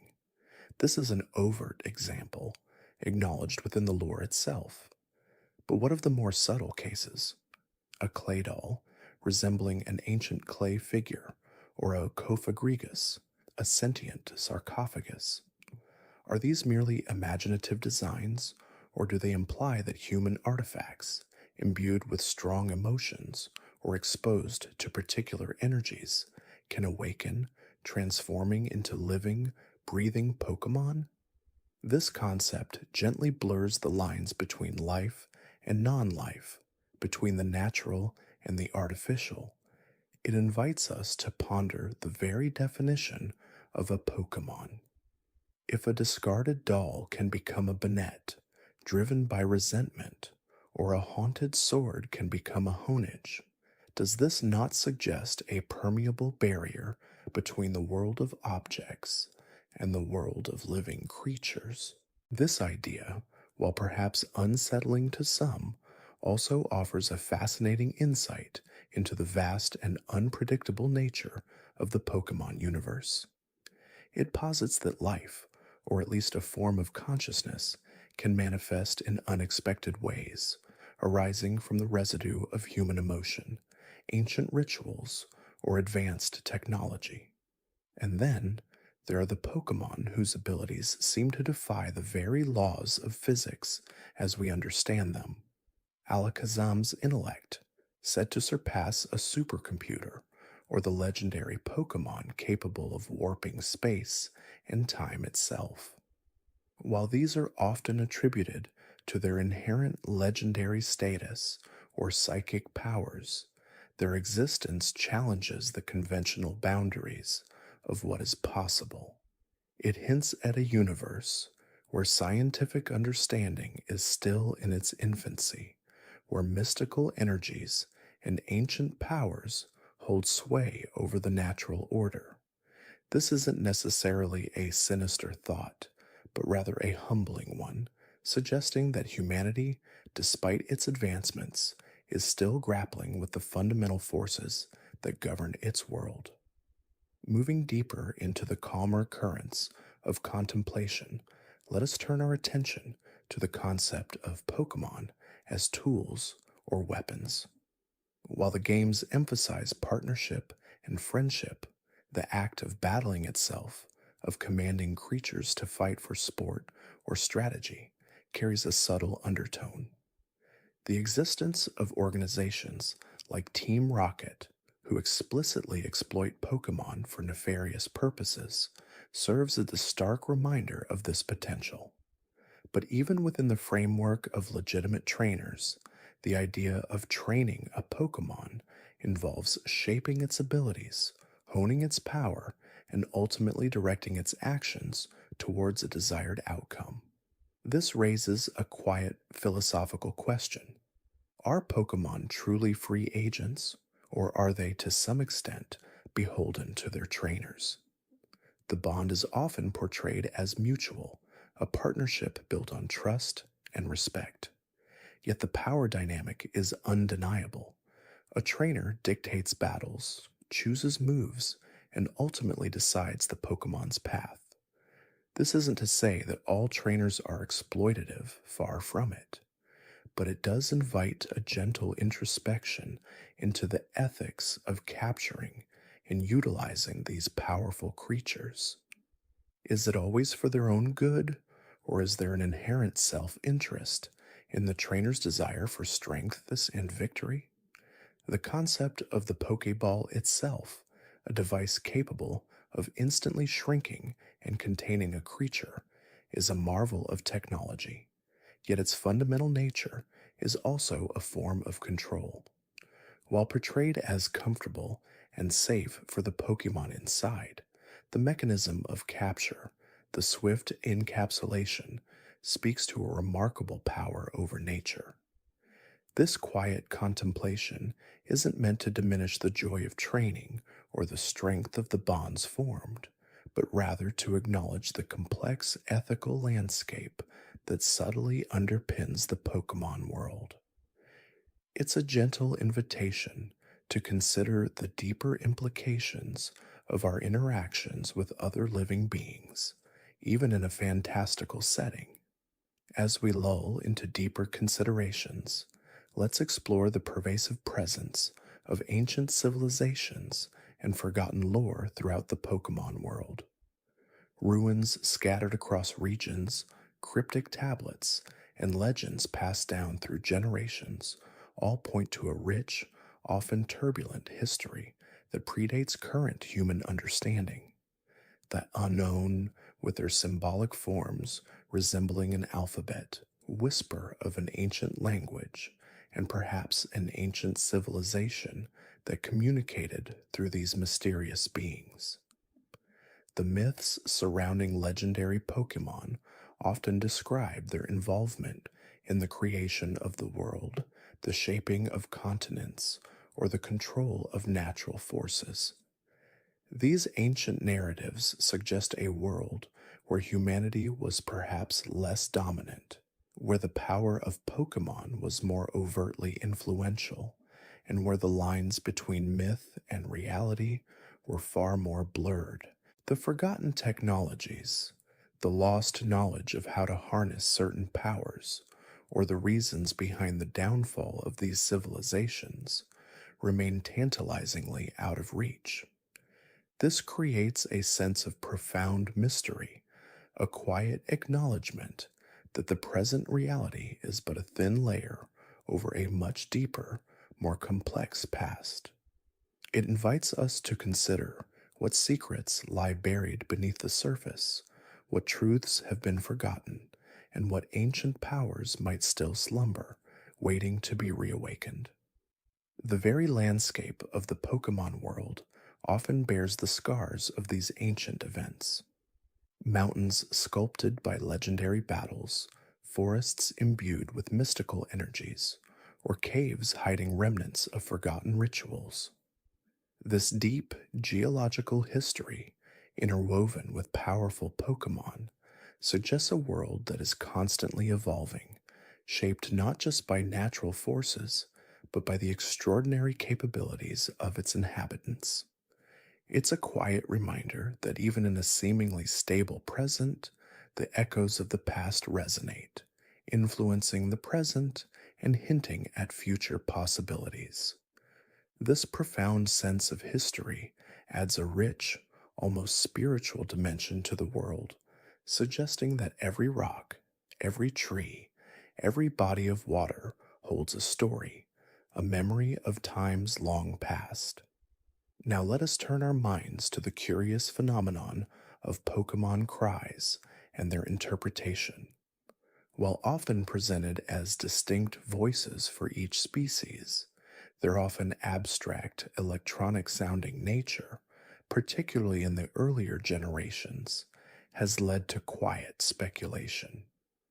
Are these truly the natural vocalizations of these creatures, or are they in some way mediated, translated, or even synthesized for human comprehension? The idea that we, as humans, might not be hearing their true, unadulterated voices, but rather a representation, adds another layer of subtle alienation. This theory gently suggests a communication barrier, a fundamental difference in perception between humans and Pokemon that is papered over by technology or a convenient narrative. If we are only hearing an approximation of their cries, what then are their true voices like? And what implications does this have for understanding their emotions, their thoughts, their very being? It's a quiet reflection on the limits of our perception and the ways in which we interpret the world around us, even in a world where interspecies communication seems commonplace. This subtle detachment from their true nature could be seen as a metaphor for our own struggles to truly understand other species, even those we live alongside. And finally, as our peaceful journey through these contemplative thoughts gently winds down, let us consider the concept of parallel dimensions and alternative realities within the Pokemon universe. The existence of Ultra Beasts, creatures from other dimensions, and the occasional glimpses into alternate timelines or universes suggests a multiverse far grander and more complex than initially apparent. This isn't just a single world, but a nexus of countless possibilities, each with its own unique history, its own set of Pokemon, and its own version of events. This idea profoundly expands the scope of the Pokemon world, transforming it from a singular narrative into an infinite tapestry of interconnected realities. It suggests that every choice made, every path taken, every lost trainer, or every uncaptured Pokemon might exist in some parallel dimension. This concept, while vast, can also be deeply comforting. It implies a boundless potential, an endless array of stories waiting to be told, and a universe that is far more expansive and mysterious than we could ever fully comprehend. It's a gentle reminder of the infinite possibilities that exist, both within the realms of fiction and perhaps in the quiet depths of our own waking world. As these final thoughts drift into the serene stillness of your mind, let them carry you deeper into a peaceful slumber. The world of Pokemon, in its limitless wonder and quiet complexities, has offered a gentle guiding light through the twilight of our consciousness. May your dreams be filled with the quiet joy of discovery, the tranquil companionship of magnificent creatures, and the profound, restful peace that only a truly deep sleep can bring.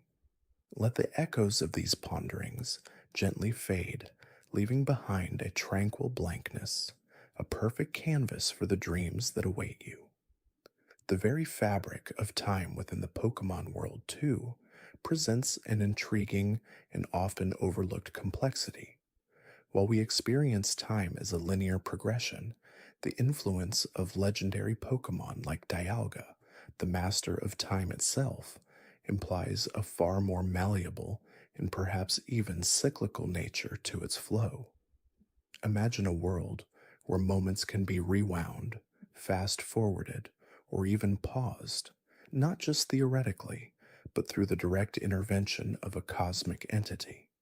This isn't merely a plot device for a particular game, it fundamentally alters the understanding of cause and effect within the universe. If time can be manipulated, then history itself becomes less of a fixed record and more of a fluid narrative, subject to change at the whim of a powerful being. What implications does this hold for the concept of free will or the unchangeable nature of destiny? If past events can be altered, do the present and future truly hold any certainty? It's a question that gently touches upon philosophical debates that have puzzled thinkers for centuries, now viewed through the charming lens of Pokemon lore. Consider the potential paradoxes that could arise from such temporal manipulation. If a trainer were to travel back in time and prevent a significant event, would their own existence reliant on that event having occurred simply cease to be?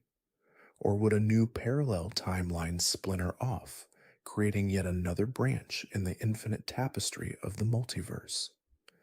The games often present a simplified version of these concepts, focusing on the immediate narrative impact.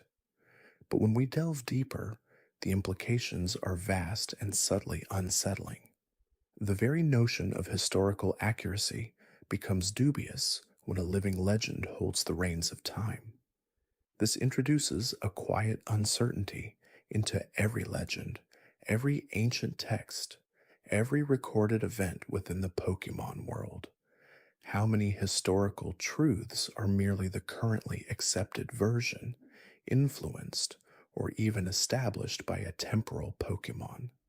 It's a gentle reminder that even the most fundamental aspects of reality, like the passage of time, can be subject to cosmic forces beyond human comprehension. And what of the origins of Pokemon themselves, beyond the well-known evolutionary processes? The legends speak of Arceus, the alpha Pokemon, said to have created the Sinnoh region, and perhaps even the entire Pokemon universe itself. This creation myth, while seemingly straightforward, carries profound implications. If a single entity is responsible for the existence of all life, all matter, then does that imply a grand design, a predetermined path for every creature and every trainer? Or is Arceus a more distant, hands-off creator, allowing its creations to forge their own destinies? The existence of a god Pokemon raises questions about sentience, purpose, and the very meaning of life within this vibrant world. It elevates the Pokemon universe from a simple adventure story to one with deep existential undertones. The Pokedex entries, often charming and whimsical, occasionally hint at darker, more unsettling truths about the Pokemon world. Take, for instance, the ghost type Pokemon. Many of these entries describe Pokemon that are literally the spirits of deceased humans, or Pokemon, or creatures formed from negative emotions and sorrow. Banette, for example, is said to be a discarded doll that came to life filled with resentment. Phantump are described as the spirits of children lost in the forest. These aren't merely fantastical creatures, they are poignant reminders of tragedy, loss, and the lingering echoes of human and Pokemon suffering. This layer of melancholy adds a surprising depth to the otherwise cheerful world, quietly acknowledging the presence of sorrow and death, even in a world brimming with life. The concept of Pokemon battles, central to the games, also carries a hidden weight. While presented as friendly competitions, the underlying reality is one of creatures being commanded to fight, often to the point of exhaustion or unconsciousness. While the games reassure us that Pokemon enjoy battling and are not truly harmed, a deeper contemplation reveals a potential ethical dilemma. Are trainers truly partners, or are they masters exploiting powerful beings for their own glory and ambition? The line between companionship and control can sometimes blur, especially when the power dynamic is so clearly skewed. This isn't to say that all trainers are malicious, but rather to gently highlight the inherent power imbalance and the potential for its misuse, even within a system designed for mutual benefit. Consider the phenomenon of mega evolution, a temporary power up that transforms certain Pokemon into more formidable versions of themselves. While visually spectacular, the lore behind it suggests a deeper, more profound connection between trainer and Pokemon, fueled by an intense bond. However, some Pokedex entries for Mega Evolved Pokemon hint at a loss of control, a surge of overwhelming power that can be painful or even consuming for the Pokemon. Mega Gyarados, for instance, is described as being consumed by its destructive instincts, its rage knowing no bounds. Mega Absol is said to be in constant agony due to its overcharged senses. This suggests that even seemingly beneficial advancements come with a cost, a subtle reminder that power, even when shared through a bond of friendship, can be a double edged sword. It's a quiet whisper that even the most beautiful transformations can mask an inner struggle. The history of wars and conflicts within the Pokemon world, often alluded to in passing by non player characters or ancient texts, also adds a layer of quiet solemnity. The story of Kalos, for example, speaks of a devastating war 3,000 years ago, and a weapon designed to end it, powered by the life force of Pokemon. This isn't just a backdrop for a story, it's a stark reminder that even in a world filled with wonder, humanity's darker impulses can lead to immense suffering for both humans and Pokemon. Thus, historical echoes suggest a past filled with turmoil, a quiet counterpoint to the peaceful present, implying that the current harmony might be a hard won peace, always susceptible to being disturbed. It suggests that even the most benevolent societies carry the scars of past conflicts. And then there's the enigmatic presence of legendary and mythical Pokemon, beings of immense power and often cosmic significance. Their rarity, their unique abilities, and their profound influence on the world suggest a hidden order, a grand design managed by these powerful entities. They are not merely strong Pokemon, they are guardians, creators, and sometimes even destroyers, shaping the very landscape and destiny of the world. The interactions between these legendary Pokemon often mirror epic tales of gods and titans, hinting at a hidden mythology far grander than the everyday adventures of trainers. This presence of such powerful, almost divine beings imbues the world with a sense of awe and wonder, but also a quiet understanding of humanity's small place within a much larger, more ancient cosmic drama. The concept of lost Pokemon, or species that are now extinct, also resonates with a subtle melancholy. While some can be revived from fossils, others, like the mysterious Missing No, exist only as glitches or whispers of what might have been. This acknowledges the natural cycle of life and death, even for entire species within the Pokemon world. It's a gentle reminder of the impermanence of even the most powerful creatures and the quiet march of time that inevitably leads to change and loss. The fossil Pokemon, brought back to life, are living relics, walking reminders of eons past, giving us a tangible connection to a deep prehistory that is often overlooked in the rush of adventure. Finally, let us gently drift into the quiet contemplation of the human Pokemon relationship itself. While often portrayed as idyllic, a deep connection based on mutual respect and affection, there are subtle undercurrents that suggest a more complex dynamic. The very act of catching a Pokemon, of confining it to a Pokeball, regardless of its comfort, implies a degree of control and ownership that can be quietly unsettling. While the narrative assures us of the Pokemon's willing participation, the underlying mechanic of restraint and command cannot be entirely ignored. This isn't to cast a shadow on the beautiful bonds formed, but rather to gently acknowledge the power structures at play and the implicit trust that Pokemon place in their human companions. It's a subtle dance between freedom and guidance, a quiet reflection on the nature of companionship when one party holds the power to contain the other. As these gentle currents of thought continue to flow, let us consider the concept of Pokemon as a living ecosystem, a complex web of interactions where every creature plays a vital role. The balance of nature, often disrupted by human intervention, is a recurring theme, subtly highlighting the environmental impact of our actions.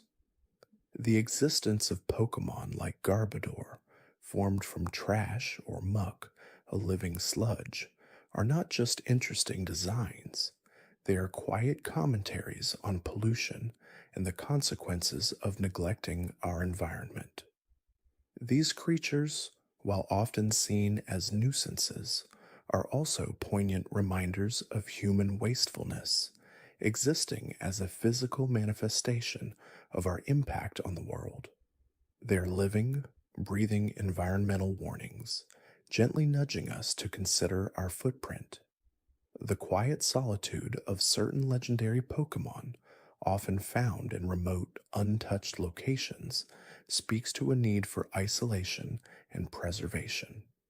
These sacred spaces, often protected by ancient traditions or natural barriers, are a testament to the importance of untouched wilderness, places where the natural order can thrive undisturbed. The act of encountering these legendary Pokemon often involves a journey, a pilgrimage to these secluded sanctuaries, reinforcing the idea that some things are meant to be revered and protected, not merely conquered. It's a gentle whisper about the preciousness of untouched nature and the wisdom of respecting boundaries. And then there are the subtle hints of ancient civilizations and forgotten technologies, far more advanced than anything seen in the present day. The ruins scattered across various regions, the strange artifacts, and the occasional mention of powerful, long lost devices suggest a past where humanity and Pokemon might have interacted in fundamentally different ways, perhaps even coexisted with a deeper understanding of cosmic forces. This introduces a fascinating layer of archaeological mystery, suggesting that the current understanding of the Pokemon world is but a small chapter in a much grander ancient history. It's a quiet invitation to imagine a past filled with wonders and knowledge that are now lost to time. Consider the concept of shiny Pokemon, those rare, differently colored variants that trainers eagerly seek. While seemingly a cosmetic difference, their extreme rarity hints at a deeper genetic anomaly, a subtle deviation from the norm that makes them both unique and highly prized. This mirrors the concept of genetic diversity in our own world, where small variations can lead to remarkable differences. The quiet thrill of encountering a shiny Pokemon is a celebration of individuality, a recognition of the beauty in rarity and the unexpected. It's a gentle reminder that even within a species, each individual is special and holds its own unique value. The very structure of the Pokemon League, a system of challenging gyms and ultimately facing an Elite Four and champion, also subtly mirrors real world structures of competition and hierarchy. While presented as a path to becoming a recognized trainer, it also reflects societal pressures to achieve, to prove oneself, and to climb the ladder of success. This isn't inherently negative, but it does add a layer of human ambition and societal expectation to the adventures of a young trainer. It's a quiet observation on how, even in a world of wonder, human aspirations shape the journey. Finally, as these gentle thoughts begin to dissolve into the serene quietude of your mind, let us embrace the ultimate comfort of the Pokemon world, its enduring sense of hope and connection. Despite the subtle complexities and deeper questions we've explored, the overarching message remains one of friendship, perseverance, and the boundless potential for growth, both for humans and Pokemon. The bonds forged, the challenges overcome, and the discoveries made all contribute to a narrative that is ultimately uplifting. It's a world where even the most profound mysteries and subtle, unsettling ideas are ultimately embraced by a spirit of adventure and connection. Let this gentle, all encompassing sense of quiet wonder carry you effortlessly into the soft embrace of a dream filled sleep. The world of Pokemon, in its infinite layers of charm and gentle profundity, has completed its soothing lullaby, guiding you to a perfect, peaceful rest.